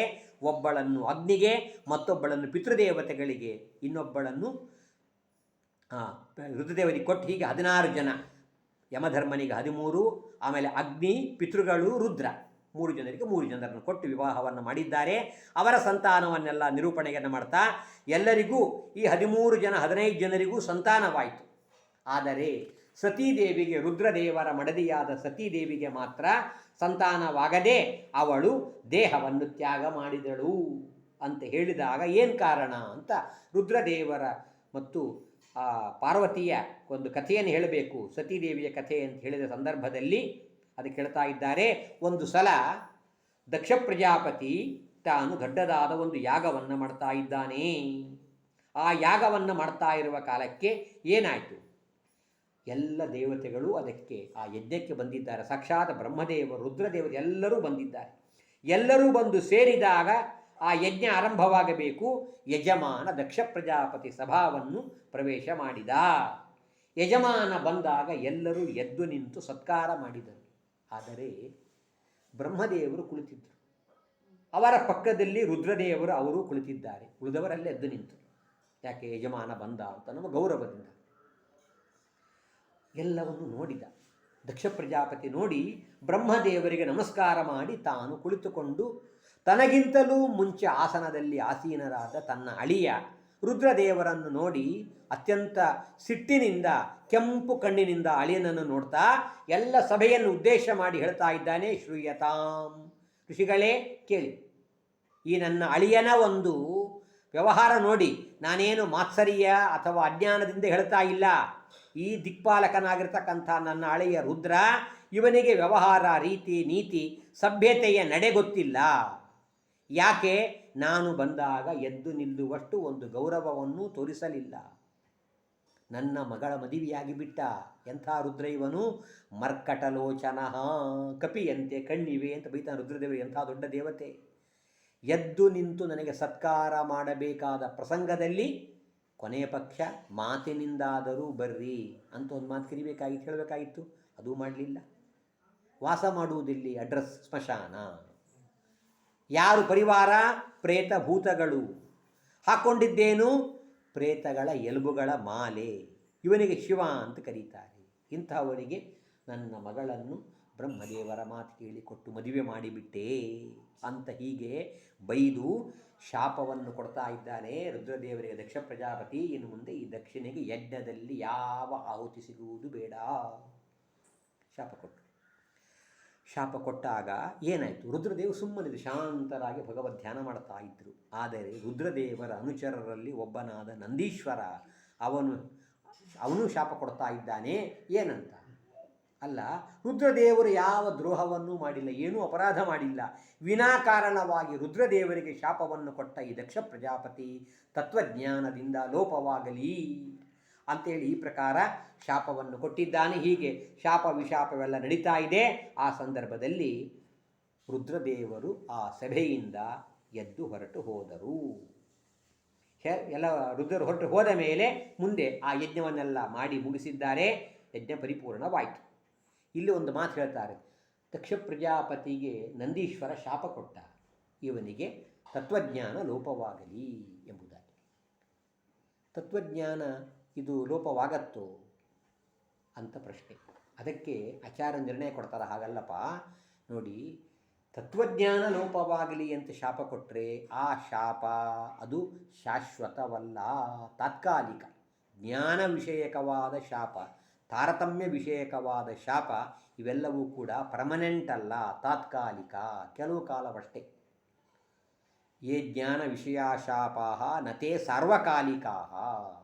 ಅಂದರೆ ದಕ್ಷ ಪ್ರಜಾಪತಿಗೆ ತತ್ವಜ್ಞಾನ ಲೋಪವಾಗಲಿ ಅಂತಂದರೆ ಕೆಲವು ದಿನಗಳವರೆಗೆ, ಕೆಲವು ಕಾಲದವರೆಗೆ ಮಾತ್ರ. ಮತ್ತೆ ಆ ಕಾಲ ಮುಗಿತೋ ಮೊದಲಿನಂತೆ ತತ್ವಜ್ಞಾನ ಪ್ರಾಪ್ತಿಯಾಗತ್ತೆ ಎಂಬುದಾಗಿ ಅರ್ಥ. ಹಾಗೆ ಇವನಿಗೆ ಮೋಕ್ಷವಾಗುವುದೇ ಬೇಡ ಅಂತ ಶಾಪ ಕೊಟ್ಟರೆ, ಮೋಕ್ಷಯೋಗ್ಯನಾದ ಸಾತ್ವಿಕ ಜೀವನಿಗೇನು ಅಪರಾಧ ಮಾಡಿದ, ದೊಡ್ಡವರು ಶಾಪ ಕೊಟ್ಟರು, ಮೋಕ್ಷ ಆಗೋದು ಬೇಡ, ಹಂಗಾರೆ ಮೋಕ್ಷ ಆಗದೇ ಇರುತ್ತವನಿಗೆ. ಮೋಕ್ಷ ವಿಳಂಬವಾದೀತು, ಹೊರತು ಮೋಕ್ಷ ಸಿಗದೇ ಇರುವುದಿಲ್ಲ ಎಂಬುದಾಗಿ ಹೇಳಿ ನಿರ್ಣಯ ಕೊಡ್ತಾರೆ. ಹಾಗಾಗಿ ಶಾಪ ವಿಷಯ ಇದು ತತ್ವಜ್ಞಾನ ವಿಷಯಕವಾದ ಶಾಪ, ಇದು ಪರ್ಮನೆಂಟ್ ಎಂಬುದಾಗಿ ತಿಳಿಯಬಾರದು. ಆದ್ದರಿಂದಲೇ ನಾವು ವಾದಿರಾಜರ ಒಂದು ಹಾಡಿನಲ್ಲಿ ಕೇಳ್ತೀವಲ್ಲ, ದ್ವಾಪರದಲ್ಲಿ ಒಬ್ಬ ಮುನಿಪ ತನ್ನ ಕೋಪದಿಂದಲಿ ಕೊಟ್ಟ ಶಾಪ, ಶಾಪಿಸಲು ಜ್ಞಾನಲೋಪವಾಗಿ ಅಪಾರ ತತ್ವಸ್ವರೂಪ ಅಂತ. ಅಲ್ಲಿ ತತ್ವಜ್ಞಾನ ಲೋಪವಾಗಲಿ ಅಂತ ಶಾಪ ಕೊಟ್ಟರಲ್ಲ, ಬ್ರಾಹ್ಮಣರ ಜ್ಞಾನವೇ ಹೊರಟು ಹೋಗಲಿ ಅಂತ. ಅದು ಶಾಶ್ವತವಲ್ಲ, ಕೆಲವು ಕಾಲದವರೆಗೆ ಮಾತ್ರ ಅಂತ ತಿಳಿಯಬೇಕು. ಹಾಗಾಗಿ ಆ ಶಾಪವನ್ನೆಲ್ಲ ಕೊಟ್ಟು ಮುಗಿಸಿದ್ದಾರೆ. ಯಜ್ಞ ಮುಗಿತು. ಮುಂದೇನಾಯಿತು? ಎಷ್ಟೋ ಕಾಲ ಕಳೀತು. ಅಳಿಯ ಮಾವನಲ್ಲಿ ಮಾತಿಲ್ಲ, ಪರಸ್ಪರ ಭೇಟಿ ಇಲ್ಲ. ಆಮೇಲೆ ಸ್ವಲ್ಪ ದಿನ ನಂತರ ಬ್ರಹ್ಮದೇವರು ದಕ್ಷ ಪ್ರಜಾಪತಿಗೆ ಒಂದು ದೊಡ್ಡ ಅಧಿಕಾರ ಕೊಟ್ಟರು. ನೀನು ಎಲ್ಲ ಪ್ರಜಾಪತಿಗಳಿಗೆ ನೀನು ನಾಯಕ, ನೀನು ಮುಖಂಡ ಅಂತ ಅಧಿಕಾರ ಕೊಟ್ಟರು. ಸರಿ, ಯಾವಾಗ ಆ ಅಧಿಕಾರ ಬಂತೋ ಆ ಸಂದರ್ಭದಲ್ಲಿ ಅವರು ದಕ್ಷ ಪ್ರಜಾಪತಿ ತಾನೊಂದು ಯಾಗವನ್ನು ಮಾಡಿದ, ವಾಜಪೇಯ ಅಂತ ಯಾಗವನ್ನು ಮಾಡಿದ. ಅದನ್ನು ಮಾಡಿದ ವ್ಯಕ್ತಿ ವಾಜಪೇಯಿ ಅಂತ ಆಗ್ತಾರೆ. ಆ ವಾಜಪೇಯಿ ಯಾಗವನ್ನು ಮಾಡಿ ಮುಂದೆ ಬೃಹಸ್ಪತಿ ಸವ ಅಂತ ಮತ್ತೊಂದು ಯಜ್ಞವನ್ನು ಮಾಡಲಿಕ್ಕೆ ಆರಂಭವನ್ನು ಮಾಡ್ತಾ ಇದ್ದಾನೆ. ಆ ಯಜ್ಞವನ್ನು ಮಾಡುವ ಕಾಲಕ್ಕೆ ಎಲ್ಲರಿಗೂ ಕೂಡ ಆಮಂತ್ರಣ ಕೊಡ್ತಾ ಇದ್ದಾನೆ, ಬರಬೇಕು ಅಂಥೇಳಿ. ಆದರೆ ತನ್ನ ಕಿರಿಯ ಮಗಳು ಸತೀದೇವಿ ಹಾಗೂ ರುದ್ರದೇವರಿಗೆ ಮಾತ್ರ ಆಮಂತ್ರಣವನ್ನು ಕೊಡಲಿಲ್ಲ. ಎಲ್ಲರೂ ಹೋಗ್ತಾ ಇದ್ದಾರೆ. ಕೈಲಾಸ ಪರ್ವತದ ಮೇಲಿಂದ ಎಲ್ಲರೂ ಕೂಡ ಹೋಗ್ತಾ ಇರುವಾಗ ಆ ಹೋಗುವ ದೇವತೆಗಳ ದೇವತಾಸ್ತ್ರೀಯರ ವಿಮಾನಗಳು, ಅವರ ಅಲಂಕಾರ, ಅವರ ವೇಷ, ಅವರ ಆಭರಣ, ಇದು ಎಲ್ಲ ನೋಡಿ ಸತೀದೇವಿಗೆ ಗೊತ್ತಾಯಿತು ಯಾಕೆ ಹೋಗ್ತಿದ್ದಾರೆ, ಎಲ್ಲಿ ಹೋಗ್ತಿದ್ದಾರೆ ಅಂತ. ಗೊತ್ತಾದ ಮೇಲೆ ತನ್ನ ಗಂಡನ ಹತ್ತಿರ ಬಂದು ಹೇಳ್ತಾ ಇದ್ದಾಳೆ, ರುದ್ರದೇವರೇ, ನಿಮ್ಮ ಮಾವನ ಮನೆಯಲ್ಲಿ ಯಾಗ ನಡೀತಾ ಇದೆ, ಹೇಗೆ ಮಾತನಾಡಬೇಕು ಅಂತ ಗಂಡಸರು ಕಲಿಸ್ಬೇಕಂತ ಹೆಣ್ಮಕ್ಳಿಗೆ ಕಲಿಸೋ ಕಾರಣ ಇಲ್ಲ, ಬೈ ಬರ್ತ್ ಬಂದುಬಿಡುತ್ತಂತೆ. ಅದಕ್ಕೇನು ಹೇಳ್ತಾಳೆ, ನಿಮ್ಮ ಮಾವನ ಮನೆಯಲ್ಲಿ, ನಮ್ಮಪ್ಪಂದು ಅಂತ ಹೇಳಿಲ್ಲ, ನಿಮ್ಮ ಮಾವನ ಮನೆಯಲ್ಲಿ ಎದ್ದು ನಡೀತಾ ಇದೆ. ಅದಕ್ಕೆ ಎಲ್ಲರೂ ಹೋಗ್ತಾ ಇದ್ದಾರೆ, ನಾವು ಹೋಗೋಣ ಅಲ್ಲಿಗೆ. ಯಾಕೆ? ನನ್ನ ಎಲ್ಲ ಅಕ್ಕಂದಿರು ಬಂದಿರ್ತಾರೆ, ಅವರ ಭೇಟಿಯಾಗತ್ತೆ, ತಾಯಿಯ ದರ್ಶನವಾಗತ್ತೆ. ಬಹಳ ದಿನ ತವ್ರ ಮನೆಗೆ ಹೋಗಿ ಅಲ್ಲಿ ಹೋದ ಸಂದರ್ಭದಲ್ಲಿ ಮತ್ತೆ ಫಂಕ್ಷನ್ಗೆ ಹೋಗೋದು ಅಂತಂದರೆ ಯಾಕೆ? ಉಡುಗೊರೆ ಕೊಡಲಿಕ್ಕೆ, ತೊಗೊಳ್ಳಿಕ್ಕೆ. ಆ ಕೊಡುವಾಗ ತೆಗೆದುಕೊಳ್ಳುವಾಗ ನಾನು ಒಬ್ಬನೇ ಹೋದರೆ ಯಾಕೆ ಬರಲಿಲ್ಲ, ಯಾಕೆ ಬರಲಿಲ್ಲ ಎಲ್ಲರೂ ಕೇಳಿಬಿಡ್ತಾರೆ. ಸುಮ್ಮನೆ ಅದಕ್ಕೆ ಬಂದುಬಿಟ್ರೆ ಚೆನ್ನಾಗಿರುತ್ತೆ ನೋಡ್ರಿ, ಅದಕ್ಕೆ ಹೋಗೋಣ ಬನ್ನಿ ಅಂತ ಹೇಳಿ ತಿಳಿಸಿ. ಮತ್ತು ಕರೆದೇಲೆಲ್ಲ ಹೋಗುವುದು ಹೇಗೆ ಅಂದರೆ ನೋಡಿರಿ, ಕರೆಯುವ ಕಾರಣ ಇಲ್ಲ. ಈಗ ಹೇಳುವಾಗ ನನ್ನ ಮನೆ ಅಂತ ಹೇಳ್ತಾಳೆ. ಏನಂತ? ಗಂಡನ ಮನೆಗೆ ಹೋಗಲಿಕ್ಕೆ ಹೆಂಡತಿಗೆ, ಗುರುಗಳ ಮನೆಗೆ ಹೋಗಲಿಕ್ಕೆ ಶಿಷ್ಯನಿಗೆ, ತಂದೆಯ ಮನೆಗೆ ಹೋಗಲಿಕ್ಕೆ ಮಗಳಿಗೆ ಆಮಂತ್ರಣ ಬೇಕಾಗಿಲ್ಲ. ಭರ್ತುಹು ಗುರೋಹೋ ದೇಹಕೃತಶ್ಚ ಕೇತನಂ. ಹೋಗಲಿಕ್ಕೆ ಬೇಕಾಗಿಲ್ಲದೆ ಬರಲಿಕ್ಕೆ ಮಾತ್ರ ಬೇಕು, ಇನ್ನು ಗಂಡ ಕರೆದಿಲ್ಲ, ಫೋನ್ ಮಾಡಿಲ್ಲ, ಅವನು ಹೋದರೆ ಆಯಿತು ಅಂತಂತಿರ್ತಾರೆ. ಅದಕ್ಕಂತಾರೆ ಅನಾಹುತಾಹ, ಆಮಂತ್ರಣವಿಲ್ಲದಿದ್ದರೂ ಕೂಡ ಹೋಗಬೇಕು, ಹೋಗೋಣ ಬನ್ನಿ ಅಂತ ರುದ್ರದೇವರನ್ನು ಪಾರ್ವತಿ ಸತೀದೇವಿ ಕರೆದಾಗ ರುದ್ರದೇವರನ್ನು ಹೇಳಿದ್ದೆಲ್ಲ ಬಹಳ ಯೋಗ್ಯವಾಗಿದೆ, ಅವಶ್ಯವಾಗಿ ಹೋಗೋಣ, ಏನು ತಪ್ಪಿಲ್ಲ. ಆದರೆ ಯಾರ ಮನೆಗೆ ನಾವು ಹೋದರೆ ಅವರಿಗೆ ನಾವು ಬಂದದ್ದರಿಂದ ಬೇಸರ, ದುಃಖ, ಅಸಮಾಧಾನ, ಸಿಟ್ಟು ಬರುವುದಿಲ್ಲ, ಅಂಥವರ ಮನೆಗೆ ಹೋಗಬೇಕು. ನಮ್ಮವರು ಅಂತ ತಿಳಿದು ನಾವು ಹೋದರೆ ಬಂದವರನ್ನು ಏನು ಮಾಡ್ತಾರವರು ಅಂತಂದರೆ, ಬಹಳ ಚೆನ್ನಾಗಿ ಭಾಗವತ ಹೇಳುತ್ತೆ, ಅಭ್ಯಾಗತಾನ್ ವಕ್ರಧಿಯಾ, ಅವರನ್ನು ಕೆಟ್ಟ ದೃಷ್ಟಿಯಿಂದ ನೋಡ್ತಾರಂತೆ. ಮನೆಯ ಬಾಗಿಲಿಗೆ ಹೋದ ಕೂಡಲೇ 2 ಹುಬ್ಬುಗಳು ಮೇಲೆ ಹೋಗ್ತಾವಂತೆ. ಅಂದರೆ ಯಾಕೆ ಬಂದ್ರಿ ಅಂತ ಪ್ರಶ್ನೆ ಮಾಡುವಾಗೆ ಬಾಯಿಂದ ಮಾತಾಡೋದಿಲ್ಲ, ಹುಬ್ಬಿನಿಂದಲೇ ಪ್ರಶ್ನೆ. ಆಮೇಲೆ ಅವರು ಆಡುವಂಥ ಕಟುವಾದ ಮಾತುಗಳು, ಆ ಮಾತುಗಳಿಂದ ಮನಸ್ಸಿಗೆ ಬಹಳ ದುಃಖವಾಗತ್ತೆ. ಆದ್ದರಿಂದ ಅಂಥವರ ಮನೆಗೆ ಹೋಗುವುದು ಬೇಡ. ಅಲ್ಲ, ಮತ್ತು ಇಷ್ಟೆಲ್ಲ ಜಗಳ ಕಲಹಕ್ಕೆ ನೀವೇ ಕಾರಣ ಅಲ್ಲೇನು? ಅವತ್ತು ಸಭೆಯಲ್ಲಿ ನಮ್ಮಪ್ಪ ಬಂದಾಗ ನೀವು ಯಾಕೆ ನಿಲ್ಲಿಲ್ಲ? ನೀವು ಸ್ವಲ್ಪ ನಿಂತು ಬಿಟ್ಟರೆ ಒಂದು 5 ನಿಮಿಷ ಮುಗಿದೋಗ್ತಿ, ಹೇಳನೇ ಆಗ್ತಿರ್ಲಿಲ್ಲಲ್ಲ, ನೀ ಯಾಕೆ ನಿಂತು ಗೌರವ ಕೊಡಲಿ ನಮ್ಮಪ್ಪನಿಗೆ ಅಂತ ಸತೀದೇವಿ ಆಕ್ಷೇಪ ಮಾಡಿದಂತೆ ತಾವೇ ಆಕ್ಷೇಪ ಮಾಡಿ ಉತ್ತರ ಕೊಡ್ತಾರೆ ರುದ್ರದೇವರು. ನೋಡು, ಯಾರೇ ವ್ಯಕ್ತಿ ಬಂದಾಗ ನಾವು ಅವರಿಗೆ ಗೌರವ ಸತ್ಕಾರ ಮಾಡುವುದು ಆ ವ್ಯಕ್ತಿಗಲ್ಲ, ಅಂತರ್ಯಾಮಿಯಾದ ಭಗವಂತನಿಗೆ. ಆ ವ್ಯಕ್ತಿ ಹಾಗಾದರೆ ಅವನಿಗೇನು ಗೌರವ ಇಲ್ಲೇನು? ಬರೀ ದೇವರಿಗಷ್ಟೇ ಮರ್ಯಾದೆ, ದೊಡ್ಡವರು ಬಂದರು ಅವರಿಗೇನು ಮರ್ಯಾದೆ ಇಲ್ಲ ಹಾಗಾದರೆ ಅಂತಂದರೆ, ನಮಗಿಂತ ಉತ್ತಮರಿದ್ದರೆ ಆ ಗೌರವ ಆ ವ್ಯಕ್ತಿಗೂ ಅಂತರ್ಯಾಮಿಯಾದ ಭಗವಂತನಿಗೂ. ನಮಗಿಂತ ಸಣ್ಣವರಿದ್ದಾಗ ಗೌರವ ಮಾಡ್ತೀವಲ್ಲ, ಆಫೀಸ್ನಲ್ಲಿ ಮತ್ತೊಂದು ಕಡೆಗೆ ಬಾಸ್ ಇರ್ತಾನೆ, ದರಿದ್ರ ಭ್ರಷ್ಟ ಇರ್ತಾನೆ, ನಮಸ್ಕಾರ ಮಾಡಬೇಕು, ಗೌರವ ಕೊಡಬೇಕು ಅವನಿಗೆ. ಆಗ ಅದು ಅವನಿಗಲ್ಲ ಅಂತ ತಿಳಿಬೇಕು ಅಂತಲೇ ಪರಮಾತ್ಮನಿಗೆ ಅಂತ. ಹಾಗಾಗಿ ನಾನು ಯಾಕೆ ಗೌರವ ಮಾಡಲಿಲ್ಲ ಅಂತಂದರೆ ಉತ್ತಮ ಅಧಿಷ್ಠಾನದಲ್ಲಿ ಬ್ರಹ್ಮದೇವರ ಪಕ್ಕದಲ್ಲಿದ್ದಾರೆ. ಆ ಉತ್ತಮ ಅಧಿಷ್ಠಾನ ಇರುವಾಗ ಅಲ್ಪ ಅಧಿಷ್ಠಾನದಲ್ಲಿ ದೇವರಿಗೆ ಮರ್ಯಾದೆ ಮಾಡಬಾರ್ದು. ಯತಿಗಳು ದೊಡ್ಡವರು ಸ್ವಾಮಿಗಳಿದ್ದಾಗ ಚಿಕ್ಕವರು ನಮಸ್ಕಾರ ಮಾಡುವರು ಎದುರುಗಡೆಗೆ, ಅವರ ಎದುರಿಗೆ ನಮಸ್ಕಾರ ಮತ್ತೊಬ್ಬರಿಗೆ ಮಾಡಿದ ಅವ್ರಿಗೆ ತಿರಸ್ಕಾರ, ಅದು ಅವರಿಗೆ ಅಪಮಾನವಾಗತ್ತೆ. ಅವರು ಆಚೆ ದೂರದಲ್ಲಿರುವಾಗ ನಮಸ್ಕಾರ ಮಾಡಬೇಕು. ಹಾಗಾಗಿ ಉತ್ತಮ ಅಧಿಷ್ಠಾನ ಯಾರು? ಬ್ರಹ್ಮದೇವರು. ಆ ಬ್ರಹ್ಮದೇವರ ಅಂತರ್ಯಾಮಿಯಾದ ಭಗವಂತನಿಗೆ ನಾನು ಗೌರವವನ್ನು ಕೊಟ್ಟಿದ್ದೀನಿ, ಮರ್ಯಾದೆ ಕೊಟ್ಟಿದ್ದೇನೆ. ಅಂದಮೇಲೆ ಅಲ್ಪಾಧಿಷ್ಠಾನನಾದ ದಕ್ಷನಲ್ಲಿ ನಾನು ಮರ್ಯಾದೆ ಯಾಕೆ ಕೊಡಬೇಕು? ಕೊಡುವ ಕಾರಣ ಇಲ್ಲ.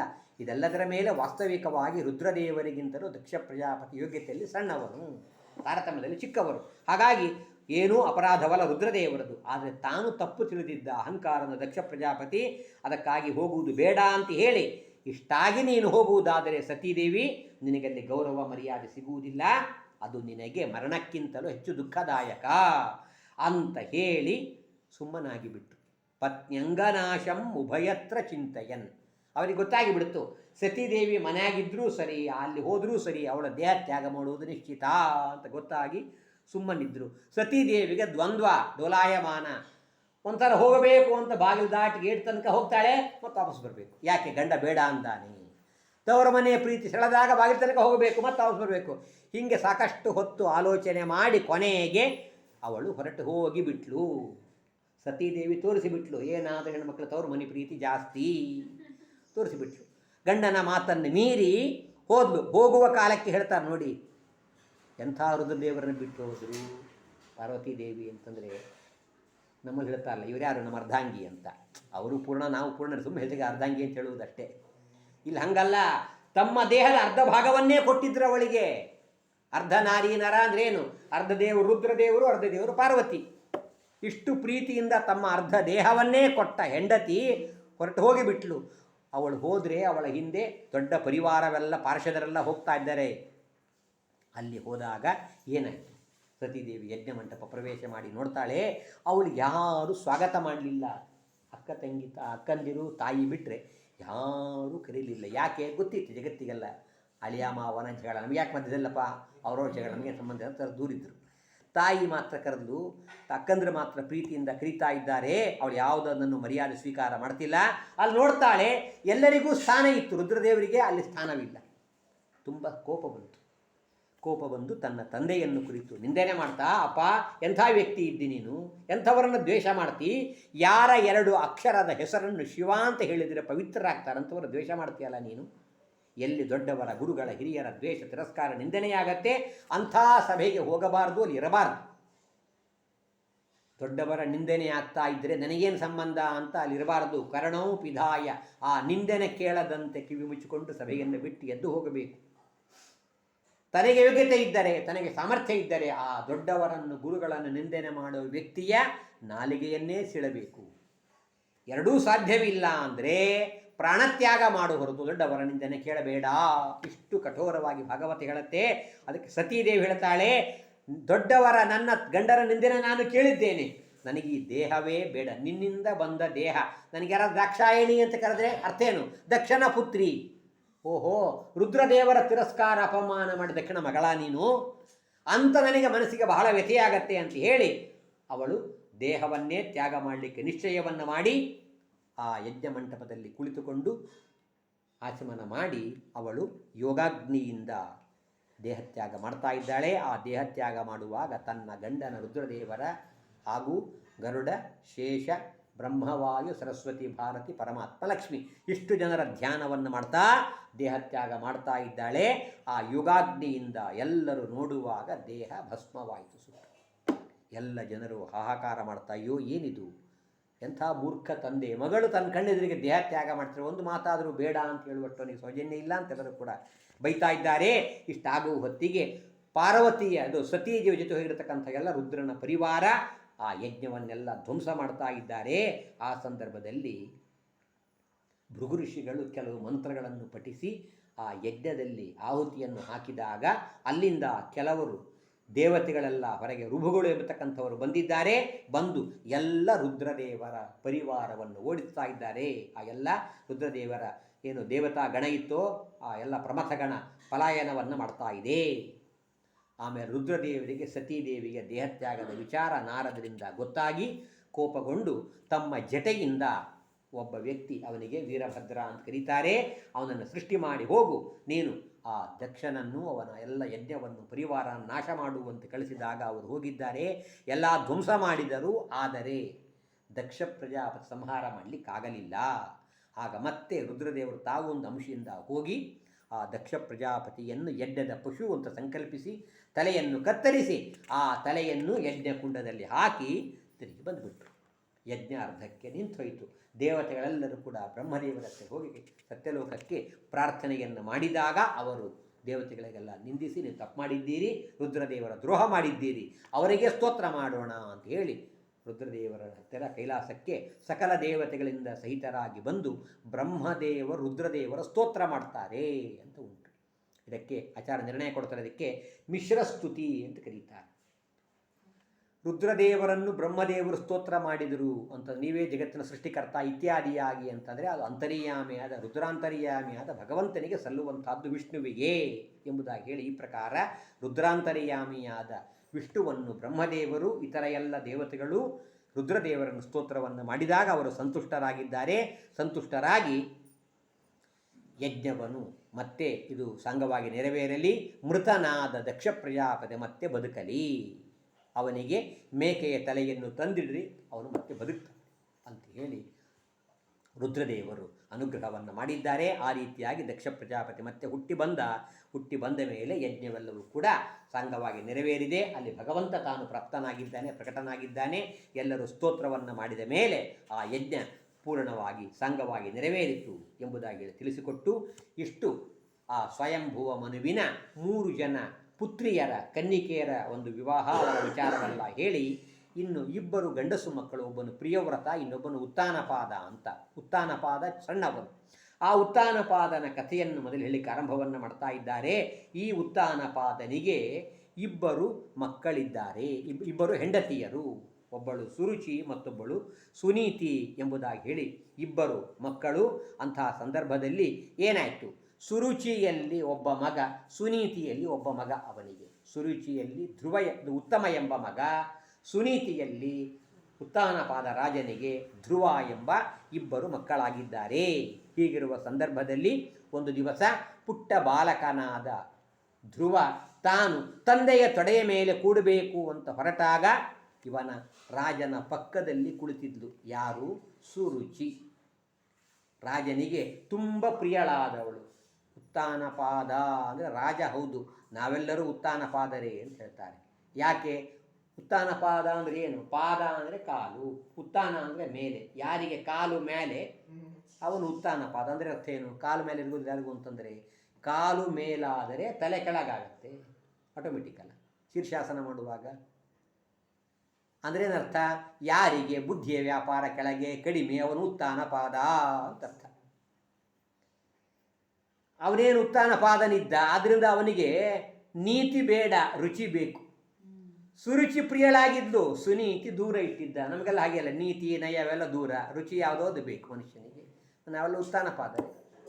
ಹಾಗಾಗಿ ಆ ಸುರುಚಿ ಅವನಿಗೆ ಪ್ರಿಯಳಾಗಿದ್ಲು.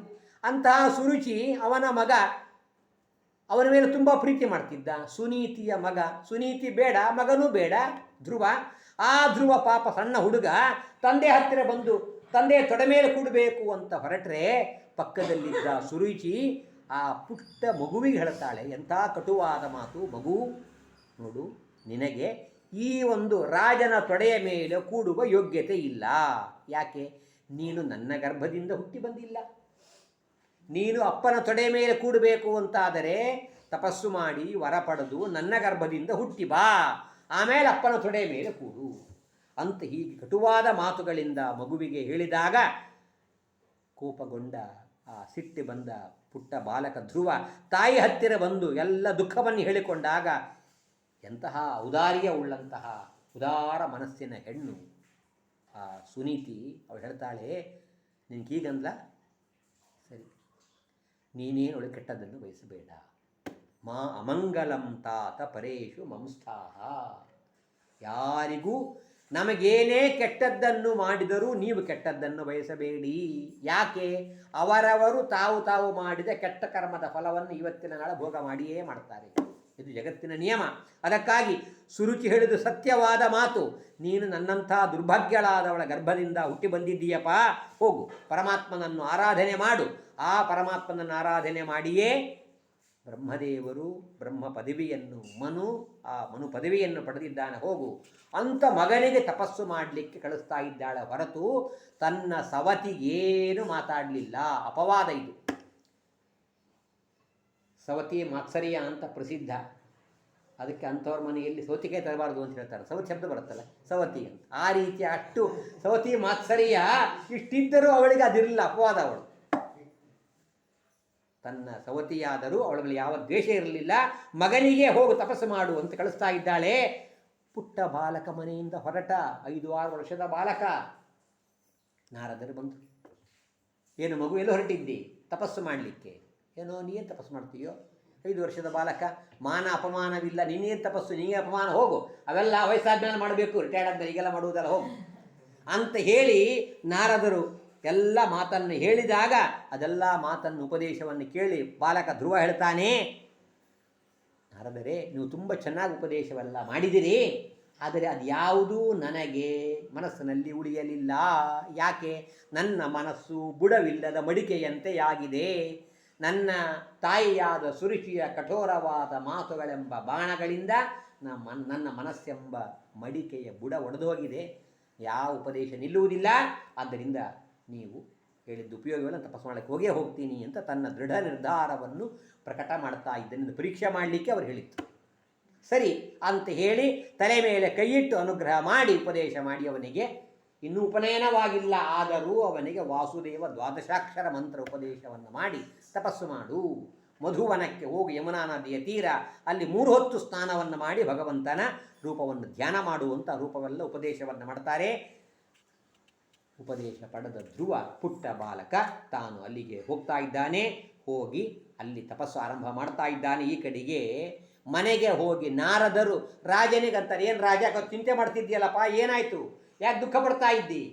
ಏನು ಹೇಳಿ ನಾರದರೆ, ಹೆಂಡತಿಯ ಮಾತು ಕೇಳಿ 5 ವರ್ಷದ ಬಾಲಕನನ್ನು ಮನೆಯಿಂದ ಹೊರಗೆ ಹಾಕಿಬಿಟ್ಟೆ, ಅವನೆಲ್ಲಿ ಬರ್ತಾನಿನ್ನ? ಯಾವುದೋ ನರಿನೋ ನಾಯಿ ಹುಲಿಸಿಂಹ ತಿಂದು ನನ್ನ ಕೊಂದು ಹಾಕಿಬಿಡ್ತದೆ, ನನ್ನ ಗತಿ ಏನು ಅಂತ ದುಃಖ ಪಡ್ತಾ ಇರುವಾಗ ಏನು ದುಃಖ ಪಡಬೇಡ, ಅತ್ಯಂತ ದುಷ್ಕರವಾದ ಕರ್ಮವನ್ನು ಮಾಡಿ ನಿನ್ನ ಮಗ ನಿನಗೆ ಕೀರ್ತಿಯನ್ನು ಎಲ್ಲ ಕಡೆ ಹರಡುವವನಾಗಿ ಬೇಗನೆ ಬರ್ತಾನೆ ಅಂತ ನಾರದರು ಹೇಳಿ ಹೋಗಿದ್ದಾರೆ. ತಪಸ್ಸು ಮಾಡಲಿಕ್ಕೆ ಹೋದ ಪುಟ್ಟ ಬಾಲಕನಾದ ಧ್ರುವ ಮೊದಲ ತಿಂಗಳಲ್ಲಿ 3 ದಿನಕ್ಕೊಮ್ಮೆ ತಾನು ಕಪಿತ್ಥ ಬದರಾಶನ ಹಣ್ಣನ್ನು ಮಾತ್ರ ತಿಂತಾ ಇದ್ದಾನೆ. ಬೋರೆ ಹಣ್ಣು, ಕಪಿತ್ಥ ಬೇಲದ ಹಣ್ಣು. 2ನೇ ತಿಂಗಳಲ್ಲಿ 6 ದಿನಕ್ಕೊಮ್ಮೆ ಎಲೆ ಹುಲ್ಲು ತಿನ್ನಬೇಕು. 3ನೇ ತಿಂಗಳಲ್ಲಿ 9 ದಿನಕ್ಕೊಮ್ಮೆ ನೀರು. 4ನೇ ತಿಂಗಳು ಬಂದಾಗ 12 ದಿನಕ್ಕೊಮ್ಮೆ ಗಾಳಿ. ಇನ್ನೇನು ಆಹಾರವೇ ಇಲ್ಲ. 5ನೇ ತಿಂಗಳು ಬಂದಾಗ ಕೇವಲ ಪ್ರಾಣಾಯಾಮ, ಗಾಳಿಯೂ ಇಲ್ಲ. ನಿರಂತರ ಪ್ರಾಣಾಯಾಮವನ್ನು ಮಾಡ್ತಾ ಇರುವ ಕಾಲಕ್ಕೆ ಇವನ ತಪಸ್ಸಿಗೆ ವಿಘ್ನ ಮಾಡುವಂತೆ ದೇವತೆಗಳ ವಿಡಂಬನೆ ಮಾಡ್ತಾ ನಾನಾ ವಿಧವಾದ ಹುಲಿ, ಸಿಂಹ, ಸರ್ಪ, ಭಯಾನಕ ಪ್ರಾಣಿಗಳ ರೂಪದಿಂದ ಬಂದು ಪೀಡೆಯನ್ನು ಕೊಡ್ತಾ ಇದ್ದಾರೆ. ಎಲ್ಲ ಸಹನೆ ಮಾಡಿಕೊಂಡ ದೇವತೆಗಳು ಯಾಕೆ ಹೀಗೆ ಮಾಡಿದ್ರು? ಕೀರ್ತಿ ಕೊಡುವುದಕ್ಕಾಗಿ. ಧ್ರುವನ ತಪಸ್ಸು ವಿಘ್ನ ಮಾಡಲಿಕ್ಕೆ ದೇವತೆಗಳಿಗೆ ಆಗಲಿಲ್ಲ, ಸೋತು ಹೋದರು ಅಂತ ಅನಬೇಡಿ. ದೇವತೆಗಳು ಬಹಳ ದೊಡ್ಡವರು. ತಪಸ್ಸು ಮಾಡಲಿಕ್ಕೆ ಮನಸ್ಸು ಬೇಕಲ್ಲ, ಮನಸ್ಸು ಕೊಡುವ ದೇವತೆಗಳು ಚಂದ್ರ, ಇಂದ್ರ ಇವರೆಲ್ಲ ಮನೋಭಿಮಾನಿಗಳು. ನಿನ್ನ ತಪಸ್ಸು ಮಾಡಬೇಕು. ಪಾದಾಭಿಮಾನಿ ಜಯಂತ, ಕೈಗೆ ಅಭಿಮಾನಿ ದಕ್ಷ ಪ್ರಜಾಪತಿ ಇವರೆಲ್ಲರೂ ಒಳಗಿದ್ದು ಪ್ರೇರಣೆ ಮಾಡಿದಷ್ಟೇ ತಾನೇ ಕೆಲಸ ಮಾಡುವುದು. ಅಂದಮೇಲೆ ಅವರೆಲ್ಲರೂ ಉತ್ತಮ ದೇವತೆಗಳು. ಧ್ರುವನಿಗೆ ಎಂಥ ವಿಘ್ನ ಬಂದರೂ ತಪಸ್ಸು ಮುಂದುವರಿಸಿದ ಅನ್ನುವ ಕೀರ್ತಿಯನ್ನು ಕೊಡುವುದಕ್ಕಾಗಿ ದೇವತೆಗಳು ವಿಘ್ನ ಮಾಡಿದಂತೆ ವಿಡಂಬನೆ ಮಾಡ್ತಾ ಇದ್ದಾರೆ. 6 ತಿಂಗಳು ಕಳಿತು. ಆಗ ಭಗವಂತ ಪ್ರಕಟನಾಗಿ ಅವನಿಗೆ ದರ್ಶನವನ್ನು ಕೊಡ್ತಾ ಇದ್ದಾನೆ. ಒಳಗೆ ಯಾವ ಭಗವಂತ ರೂಪವನ್ನು ಧ್ಯಾನ ಮಾಡ್ತಾ ಇದ್ದ ಆ ರೂಪ ಅದೃಶ್ಯವಾಯಿತು. ಯಾಕೆ ಎಲ್ಲಿ ಹೋಯಿತು ಅಂತ ಕಣ್ಣು ಬಿಟ್ಟು ನೋಡ್ತಾನೆ. ಎದುರಿಗೆ ಭಗವಂತ ನಿಂತಿದ್ದಾನೆ. ಅದ್ಭುತವಾದ ಭಗವಂತನ ವಾಸುದೇವ ರೂಪ. ಆ ಪರಮಾತ್ಮನನ್ನು ಕಂಡು ಮಾತನಾಡಬೇಕು ಅಂತ ಪ್ರಯತ್ನ ಮಾಡ್ತಾನೆ. ಕಂಠದಿಂದ ಶಬ್ದ ಹೊರಗೆ ಬರ್ತಾನೇ ಇಲ್ಲ. ಆಗ ಭಗವಂತ ತನ್ನ ಕೈಯಲ್ಲಿರ್ತಕ್ಕಂಥ ಆ ಶಂಖ, ವೇದಮಯವಾದ ಶಂಖದಿಂದ ಭಗವಂತ ಯಾವಾಗ ಕೆನ್ನೆಗೆ ಸ್ಪರ್ಶ ಮಾಡಿದ ಆಗ ಧ್ರುವ ಸ್ತೋತ್ರ ಮಾಡ್ತಾನೆ ಪರಮಾತ್ಮನನ್ನು. ಯೋಂತಃ ಪ್ರವಿಶ್ಯ ಮಮ ವಾಚ ಮಿಮಾಂ ಪ್ರಸುಪ್ತಾಂ ಸಂಜೀವಯತ್ಯಖಿಲ ಶಕ್ತಿಧರ ಸ್ವಧಾಮ್ನ ಅನ್ಯಾಂಶ್ಚ ಹಸ್ತಚರಣಶ್ರವಣತ್ವಗಾದೀನ್ ಪ್ರಾಣಾನ್ ನಮೋ ಭಗವತೆ ಪುರುಷಾಯ ತುಭ್ಯಂ. ಸ್ವಾಮಿ ಭಗವಂತ, ನೀನು ಒಳಗೆ ಇದ್ದು ನನ್ನ ಏನು ವಾಗೀಂದ್ರಿಯ ಇತ್ತೋ ಅದು ಪ್ರಸುಪ್ತವಾಗಿತ್ತು, ಇನ್ಯಾಕ್ಟಿವ್ ಆಗಿತ್ತು, ಕೆಲಸ ಮಾಡ್ತಿರಲಿಲ್ಲ. ಅದನ್ನು ನೀನು ಪ್ರಚೋದನೆ ಮಾಡಿದಿ, ನೀನು ಪ್ರೇರಣೆ ಮಾಡಿದಿ, ನಾನು ಮಾತಾಡ್ತೀನಿ. ಹೀಗೆ ಎಲ್ಲ ಇಂದ್ರಿಯಗಳು ಒಳಗೆ ಇದ್ದು ಭಗವಂತ ಪ್ರೇರಣೆ ಮಾಡಿದಾಗ ಅವೆಲ್ಲ ಕಾರ್ಯಗಳನ್ನು ಮಾಡುತ್ತವೆ. ಅಂತಹ ನಿನಗೆ ನಮಸ್ಕಾರವನ್ನು ಮಾಡುತ್ತೇನೆ ಎಂಬುದಾಗಿ ಹೇಳಿ ಆ ಪರಮಾತ್ಮನನ್ನು ಸ್ತೋತ್ರವನ್ನು ಮಾಡಿ ಧ್ರುವ ವರ್ಣಿಸಿದಾಗ ಭಗವಂತ ಅನುಗ್ರಹವನ್ನು ಮಾಡ್ತಾ ಇದ್ದಾನೆ. ಹೋಗಪ್ಪ, ನೀನು ಮತ್ತೆ ನಿನ್ನ ಮನೆಗೆ ಹೋಗಿ ರಾಜ್ಯವನ್ನು ಪರಿಪಾಲನೆ ಮಾಡು, 36,000 ವರ್ಷ ಪರ್ಯಂತ ರಾಜ್ಯವನ್ನು ಪರಿಪಾಲನೆ ಮಾಡು, ಆಮೇಲೆ ಮತ್ತೆ ನನ್ನ ಸ್ಥಾನಕ್ಕೆ ನೀನು ಬರುವವನಾಗು ಅಂತ ಭಗವಂತ ಹೇಳಿ ಕಳಿಸ್ತಾ ಇದ್ದಾನೆ. ಇಷ್ಟಾದ ಮೇಲೆ ತಿರುಗಿ ಬರುವಾಗ ಧ್ರುವನಿಗೆ ಪಶ್ಚಾತ್ತಾಪ, ಅಯ್ಯೋ 6 ತಿಂಗಳಲ್ಲಿ ದೇವರನ್ನು ನಾನು ದರ್ಶನ ಪಡೆದೆ, ದೇವರ ದರ್ಶನ ಕೊಟ್ಟ, ಆದರೆ ನಾನು ದೇವರಿಗೆ ಮೋಕ್ಷ ಕೇಳಲೇ ಇಲ್ಲ. ನನಗೊಂದು ಶಾಶ್ವತವಾದ ಸ್ಥಾನ ಬೇಕು. ಅಪ್ಪನ ತೊಡೆಯ ಮೇಲೆ ಕೂಡ್ಲಿಕ್ಕೆ ಹೋದಾಗ ಸ್ಥಾನ ಸಿಗಲಿಲ್ಲ ಅಂತ ನಾನು ಪರ್ಮನೆಂಟ್ ಸ್ಥಾನ ಕೇಳಿಬಿಟ್ಟೆ, ಮೋಕ್ಷ ಕೇಳಲಿಲ್ಲ ಅಂತ ಧ್ರುವ ಪಶ್ಚಾತ್ತಪ್ತನಾದ ಅಂತ ಹೇಳ್ತಾ ಇರೋದು ಕಂತಾರಾಚಾರ್ಯರು. ಹಾಗನಬೇಡಿ, ಧ್ರುವನಿಗೆ ಮೋಕ್ಷ ನಿಶ್ಚಿತ, ಸಂಶಯವೇ ಇಲ್ಲ. ಆದರೆ ಯಾಕೆ ಪಶ್ಚಾತ್ತಾಪ ಪಟ್ಟ ಅಂದರೆ, ನಾನು ದೇವರ ಹತ್ರ ಹೋಗಿ ಬೇಡಿದನಲ್ಲ, ಯಾಚನೆ ಮಾಡಿದೆ, ಅದಕ್ಕೆ ಪಶ್ಚಾತ್ತಾಪವಾಯಿತು. ಅದರಿಂದ ದೇವರು ಸಿಕ್ಕಾಗ ಏನು ಬೇಡಬಾರ್ದು, ನಾನು ನೀನು ಅನುಗ್ರಹ ಮಾಡು ಇಷ್ಟೇ ಅನ್ನಬೇಕು. ಆದ್ದರಿಂದ ಆ ಒಂದು ಭಗವಂತನಿಂದ ಅನುಗ್ರಹವನ್ನು ಪಡೆದು ತಿರುಗಿ ಬರ್ತಾ ಇದ್ದಾನೆ. ತಿರುಗಿ ಬಂದಾಗ ಸಮಾಚಾರ ಬಂತು ರಾಜನಿಗೆ, ಉತ್ತಾನಪಾದನಿಗೆ ಮಗ ಬರ್ತಾ ಇದ್ದಾನೆ. ವಿಶ್ವಾಸ ಬರಲಿಲ್ಲ. 4 ಜನ ಹೇಳಿದಾಗ ಆಮೇಲೆ ವಿಶ್ವಾಸವನ್ನು ತಾಳಿ ಅವನಿಗೆ ಸ್ವಾಗತ ಮಾಡಲಿಕ್ಕೆ ಆನೆ ಸೈನಿಕರು ಪರಿವಾರ ಸಹಿತನಾಗಿ ಹೋಗಿ ಅವನನ್ನು ಆನೆ ಮೇಲೆ ಕೂಡಿಸಿ ಸ್ವಾಗತ ಮಾಡಿ ಊರೆಲ್ಲ ಮೆರವಣಿಗೆ ಮಾಡಿ ಕರ್ಕೊಂಡು ಬರ್ತಾ ಇದ್ದಾರೆ. ಆರೋಪ್ಯಕರಿಣಿ ಧ್ರುವ ಮೊಟ್ಟ ಮೊದಲು ನಮಸ್ಕಾರ ಯಾರಿಗೆ ಮಾಡಿದ? ತನ್ನ ತಾಯಿಗೆ ಮಾಡಲಿಲ್ಲಂತೆ, ಸುರುಚಿಗೆ ಮಾಡಿದ್ದಂತೆ. ಯಾಕೆ ಅಂದರೆ, ಮತ್ತು ನೀನು ಬೈಲಿಕ್ಕೆ ತಪಸ್ಸಿಗೆ ಹೋದೆ, ನೀನು ಅವತ್ತು ಅಪಮಾನ ಮಾಡದಿದ್ದರೆ ನಾನು ಮನೆಗೆ ಕೊಡ್ತಿದ್ದೆ, ಅಪ್ಪನ ತೊಡೆ ಕೊಡ್ತಿದ್ದೆ, ಮುಗಿದೋಯ್ತಷ್ಟೇ. ಅಂದರೆ ಇನ್ನೊಬ್ಬರು ಮಾಡುವಂತಹ ನಮ್ಮ ದೃಷ್ಟಿಯಲ್ಲಿ ಕೆಟ್ಟದ್ದು ಅಂತೇನಿದೆ ಅದನ್ನು ಹೇಗೆ ನಾವು ಪಾಸಿಟಿವ್ ಆಗಿ ಸ್ವೀಕಾರ ಮಾಡಬೇಕನ್ನೋ ಭಾಗವತ ತೋರಿಸ್ಕೊಡುತ್ತೆ. ಅದನ್ನೇ ಹೇಳ್ತಾರಲ್ಲ ದಾಸರು, ನಿಂದಕರಿರಬೇಕು, ನಿಂದಕರಿದ್ದರೆ ಹಂದಿ ಇದ್ದರೆ ಕೇರಿ ಹೆಂಗೆ ಶುದ್ಧವಾಗುವುದು ಹಾಗೆ ನಿಂದಕರಿದ್ದರೆ ನಮ್ಮ ಪಾಪವೆಲ್ಲ ಶುದ್ಧವಾಗತ್ತೆ ಅಂತ. ಹಾಡು ಹೇಳುವುದು ಸುಲಭ, ಬೈಯುವಾಗ ಅನುಸಂಧಾನ ಪಡೋದು ಭಾಳ ಕಷ್ಟ ಇದೆ. ಆದ್ದರಿಂದ ಆ ಒಂದು ಅನುಸಂಧಾನ ಧ್ರುವ ತಾನು ಸ್ವೀಕಾರ ಮಾಡಿ ಆಮೇಲೆ ಮುಂದೆ ವಯಸ್ಸಾದ ನಂತರದಲ್ಲಿ ಆ ತಂದೆ ಹೊರಟು ಹೋಗ್ತಾ ಇದ್ದಾನೆ. ಇವನಿಗೆ ಮದುವೆಯಾಯಿತು ಅಂತ ಹೇಳ್ತಾರೆ. ಶುಂಶುಮಾರನ ಮಗಳು ಭ್ರಮಿ ಎಂಬುವಳನ್ನು ಮದುವೆಯಾಗಿ ಕಲ್ಪ ವತ್ಸರ ಅಂತ 2 ಮಕ್ಕಳನ್ನು ಪಡೀತಾ ಇದ್ದಾನೆ. ಮತ್ತೊಬ್ಬ ಹೆಂಡತಿಯಲ್ಲಿಯೂ ಕೂಡ ಉತ್ಕಲ ಅಂತ ಮಗನನ್ನು ಪಡೆದ ಎಂಬುದಾಗಿ ಹೇಳಿ ಇಷ್ಟು ಕಥೆಯನ್ನು ತಿಳಿಸಿಕೊಟ್ಟು, ಇಂತಹ ಧ್ರುವನ ತಮ್ಮನಾಗಿರ್ತಕ್ಕಂಥವನು ಉತ್ತಮ ಒಂದು ಸಲ ಬೇಟೆಗೆ ಅಂತ ಹೋದಾಗ ಯಕ್ಷರಿಂದ ಅವನು ಹತನಾದ ಸಂದರ್ಭದಲ್ಲಿ ಕೋಪಗೊಂಡ ಧ್ರುವ ಯಕ್ಷರ ಮೇಲೆ ಯುದ್ಧಕ್ಕೆ ಹೋಗ್ತಾ ಇದ್ದಾನೆ. ಯುದ್ಧಕ್ಕೆ ಹೋಗಿ ಆ ಎಲ್ಲ ಯಕ್ಷರನ್ನು ಸಂಹಾರ ಮಾಡ್ತಾ ನಾರಾಯಣಾಸ್ತ್ರವನ್ನು ಪ್ರಯೋಗ ಮಾಡಲಿಕ್ಕೆ ಹೊರಟಾಗ ಅಲ್ಲಿಗೆ ಅವನ ಅಜ್ಜ ಸ್ವಯಂಭೂವಮನು ಬಂದು ಅವನನ್ನು ತಡೆದು, ನೋಡಪ್ಪ, ನಿನ್ನಂಥವನಿಗೆ ವಿಷ್ಣು ಭಕ್ತನಿಗೆ ಈ ವಿಧವಾದ ರೋಷ, ದ್ವೇಷ, ಕಲಹ ಇದೆಲ್ಲ ಉಚಿತವಲ್ಲ. ಜಗತ್ತಿನಲ್ಲಿ ಯಾರ ಮರಣಕ್ಕೂ ಯಾರೂ ಕಾರಣವಲ್ಲ, ಎಲ್ಲರೂ ನಿಮಿತ್ತವಷ್ಟೇ. ಜನಂ ಜನೇನ ಜನಯನ್ ಮಾರಯನ್ ಮೃತ್ಯುನಾತ್ಮನಃ. ಭಗವಂತ ಒಬ್ಬರಿಂದ ಹುಟ್ಟಿಸ್ತಾನೆ, ಮತ್ತೊಬ್ಬರಿಂದ ಪರಮಾತ್ಮ ಸಾಯಿಸ್ತಾನೆ. ಇದೆಲ್ಲ ಜಗತ್ತಿನ ನಿಯಮ ಅಂತ ಹೇಳಿ ಈ ಪ್ರಕಾರವಾಗಿ ಸಮಾಧಾನವನ್ನು ಮಾಡಿದ್ದಾರೆ. ಆಮೇಲೆ ಅಲ್ಲಿಗೆ ಯಕ್ಷರ ಒಡೆಯನಾದ ಕುಬೇರ ಬಂದಿದ್ದಾನೆ. ಕುಬೇರ ನಮಸ್ಕಾರ ಮಾಡಿ ಅವರಿಂದ ವರವನ್ನು ಪಡೆದು ಅಲ್ಲಿಂದ ತಿರುಗಿ ಬಂದು ರಾಜ್ಯವನ್ನು ಭಗವಂತ ಹೇಳಿದ ಹಾಗೆ 36,000 ವರ್ಷ ಧ್ರುವ ರಾಜ್ಯವನ್ನು ಪರಿಪಾಲನೆ ಮಾಡಿ ಆಮೇಲೆ ತಾನು ಹೊರಟು ಹೋಗ್ತಾ ಇದ್ದಾನೆ. ಇವನಿಗಾಗಿ ಉತ್ತಮವಾದ ಒಂದು ವಿಮಾನ ಪ್ರಾಪ್ತವಾಗಿದೆ. ಆ ವಿಮಾನದಲ್ಲಿ ಕುಳಿತು ಇವನ ತನ್ನ ಸ್ಥಾನಕ್ಕೆ ಹೋಗುವಾಗ ತಾಯಿಯ ನೆನಪಾಯಿತು. ತಾಯಿಯಲ್ಲಿ ಅಂತ ಹೇಳಿದಾಗ ನಿನಗಿಂತಲೂ ಮುಂಚೆ ನಿಮ್ಮ ತಾಯಿ ಕೂಡ ಉತ್ತಮ ಗತಿಯನ್ನು ಹೊಂದುತ್ತಾ ಇದ್ದಾಳನ್ನು ತೋರಿಸ್ತಾ ಇದ್ದಾರೆ. ಈ ಪ್ರಕಾರ ಆ ಧ್ರುವನ ಕಥೆಯನ್ನು ನಿರೂಪಣೆಯನ್ನು ಮಾಡಿ, ಇಂಥ ಧ್ರುವನ ವಂಶದಲ್ಲಿ ಒಬ್ಬ ರಾಜ ಬಂದ. ಯಾರು? ಅಂಗ ಅನ್ನುವ ರಾಜ. ಆ ಅಂಗರಾಜನಿಗೆ ಒಬ್ಬ ಮಗ ವೇನ ಎಂಬತಕ್ಕಂಥವನು ದುಷ್ಟನಾಗಿದ್ದ. ಆ ದುಷ್ಟನಾದ ಮಗ ವೇನನಿಗೆ ತಂದೆ ಪಾಪ ಒಳ್ಳೆಯ ಮಾತಿನಿಂದ ಉಪದೇಶ ಮಾಡಿದ. ಸಾಮ ದಾನ ಭೇದ ಏನಾದರೂ ಕೇಳಲಿಲ್ಲ. ಏನು ಮಾಡ್ತಿದ್ದ? ಮನೆಯ ಮುಂದೆ ಆಟವಾಡುವಂಥ ಮಕ್ಕಳನ್ನೆಲ್ಲರನ್ನು ಕೂಡ ಒಯ್ದು ಬಾವಿಯಲ್ಲಿ ಹಾಕಿ ಸಂಹಾರ ಮಾಡುವುದು, ಹೊಡೆಯುವುದು, ಬಡಿಯುವುದೆಲ್ಲ ಮಾಡ್ತಾ ಇದ್ದ. ಈ ಪ್ರಕಾರ ಅವನು ಮಾಡ್ತಕ್ಕಂತಹ ದುಷ್ಟ ಕಾರ್ಯಗಳನ್ನು ಕಂಡು ಬಹಳ ದುಃಖವಾಯಿತು ತಂದೆಗೆ. ಏನು ಮಾಡಲಿ ಅಂತ ವಿಚಾರ ಮಾಡಿ, ಏನಾದರೂ ಮಗ ಮಾತು ಕೇಳಿಲ್ಲಲ್ಲ, ಕೊನೆಗೆ ತಾನೇ ಮನೆ ಬಿಟ್ಟು ಹೋಗಿಬಿಟ್ಟ. ತಂದೆ ಅಂಗರಾಜ ತಾನೇ ಮನೆಯನ್ನು ಬಿಟ್ಟು ಹೊರಟು ಹೋಗ್ತಾ ಇದ್ದಾನೆ. ಆ ಸಂದರ್ಭದಲ್ಲಿ ಹುಡುಕಿದ್ರು, ಎಲ್ಲೂ ರಾಜ ಸಿಗಲೇ ಇಲ್ಲ. ಕೊನೆಗೆ ಮಂತ್ರಿಗಳೆಲ್ಲ ಸೇರಿ ಉಪಾಯವಿಲ್ಲದೆ ಆ ವೇನನನ್ನೇ ರಾಜ ಅಂತ ಮಾಡಿ ಕೂಡಿಸಿದ್ರು. ರಾಜ ಬೇಕಲ್ಲ ಅಂತ. ಅವನು ಯಾವಾಗ ರಾಜನಾದ, ಅವನೆಲ್ಲ ಕಡೆಗೆ ಆಜ್ಞೆ ಮಾಡಿದ, ಯಾರು ಯಜ್ಞ ದಾನ ಹೋಮ ಏನು ಮಾಡುವ ಹಾಗೆ ಇಲ್ಲ, ಮಾಡಿದರೆ ನನ್ನ ಪ್ರೀತಿಗಾಗಿ ಮಾಡಬೇಕು. ವಿ.ಪಿ. ಅಂದರೆ ವೇನ ಪ್ರೇರಣೆಯ, ವೇನ ಪ್ರೀತ್ಯರ್ಥಂ, ವಿಷ್ಣು ಪ್ರೇರಣೆಯ ಅಲ್ಲ. ಹೀಗೆಲ್ಲ ಕಡೆಗೆ ಆಜ್ಞೆಯನ್ನು ಮಾಡ್ತಾ ಇದ್ದಾನೆ. ಈ ಪ್ರಕಾರ ಅವನ ಆಜ್ಞೆ ಮಾಡ್ತಾ ಇರುವ ಸಂದರ್ಭದಲ್ಲಿ ಅದನ್ನು ನೋಡಿ ಋಷಿಮುನಿಗಳೆಲ್ಲ ಹೀಗೆಲ್ಲ ಮಾಡಬಾರ್ದು ಅಂತ ಉಪದೇಶ ಮಾಡಲಿಕ್ಕೆ ಅವನ ಹತ್ರ ಬಂದು ಅವನು ಕೂಡಿಸಿಕೊಂಡು, ರಾಜ ನೋಡಪ್ಪ, ಧರ್ಮಾಚರಿತ ಪುಂಸಾಂ ವಾಂಗ್ಮನಃ ಕಾಯ ಬುದ್ಧಿಭಿ, ಮನುಷ್ಯ ಮಾಡುವ ಧರ್ಮಾಚರಣೆಯಿಂದ ಎಲ್ಲರಿಗೂ ಅದರಿಂದ ಕ್ಷೇಮವಾಗತ್ತೆ. ಅದರಿಂದ ಆ ಧರ್ಮ ನಷ್ಟವಾದರೆ ರಾಜನೂ ಕೂಡ ಅವನಿಗೂ ಅದರಿಂದ ಕಷ್ಟ ದುಃಖವಿದೆ. ಅದರಿಂದ ನೀನು ಹೀಗೆಲ್ಲ ಯಜ್ಞ ಯಾಗ ಮಾಡಬಾರ್ದು ಅಂತ ಹೇಳುವುದು ಸರಿಯಲ್ಲ ಇತ್ಯಾದಿಯಾಗಿ ಹೇಳಿದ ಸಂದರ್ಭದಲ್ಲಿ ಅವನು ಇವರ ಮಾತನ್ನು ಕೇಳದೆ ಎಲ್ಲಿದ್ದಾನೆ, ದೇವರು ನಾನೇ, ರಾಜ ಪ್ರತ್ಯಕ್ಷ ದೈವತಂ ಎಂಬುದಾಗಿ ಹೇಳಿ ಯಾವಾಗ ಅವನ ಅಹಂಕಾರದಿಂದ ಮಾತಾಡಿದ, ಕೋಪಗೊಂಡ ಎಲ್ಲ ಋಷಿಗಳು ತಮ್ಮ ಹುಂಕಾರದಿಂದಲೇ ಅವನನ್ನು ಸಂಹಾರ ಮಾಡ್ತಾ ಇದ್ದಾರೆ. ಹತನಾಗಿ ಬಿದ್ದ. ಋಷಿಗಳ ಒಂದು ಕೋಪಾಗ್ನಿಯಿಂದ ಹತನಾಗಿ ಬಿದ್ದಿದ್ದಾನೆ. ಆ ಸಂದರ್ಭದಲ್ಲಿ ಪುನಃ ರಾಜ್ಯದಲ್ಲಿ ರಾಜ ಇಲ್ಲ ಅಂತಾಯಿತು. ರಾಜ್ಯ ಅರಾಜಕವಾದಾಗ ಅವನ ದೇಹವನ್ನು ಋಷಿಗಳು ಮಥನವನ್ನು ಮಾಡಿದ ಸಂದರ್ಭದಲ್ಲಿ ತೊಡೆಯನ್ನು ಮಥನ ಮಾಡಿದಾಗ ಊರುವಿನಿಂದ ಒಬ್ಬ ಮನುಷ್ಯ ಹುಟ್ಟಿ ಬಂದ. ಬಾಹುಕಃ, ಕಪ್ಪು ಕಣ್ಣುಗಳು, ಅತ್ಯಂತ ಚಿಕ್ಕ ಚಿಕ್ಕ ಚಿಕ್ಕ ಅವಯವಗಳು, ಪುಟ್ಟ ಕೈ, ಪುಟ್ಟ ಬೆರಳುಗಳು ಹೀಗೆಲ್ಲ ಇತ್ತು. ಹ್ರಸ್ವ ಬಾಹು, ಮಹಾಹನುಹು, ಪುಟ್ಟ ಕಾಲು ಹೀಗೆಲ್ಲ ಇತ್ತು. ಕೆಂಪಾದ ಕಣ್ಣುಗಳು. ಇಂಥವನನ್ನು ನೋಡಿ ಏನು ಮಾಡಬೇಕು ನಾನು ಅಂತ ಅವನು ಕೇಳಿದ. ಕೂಡು ನಿಷೀದ ಅಂತಂದ್ರು. ಅವನೇ ನಿಷಾದ ಪುರುಷನಾದ, ನಿಷಾದ ಜಾತಿಯ ಮೂಲ ಪುರುಷನಾದ ಅಂತ.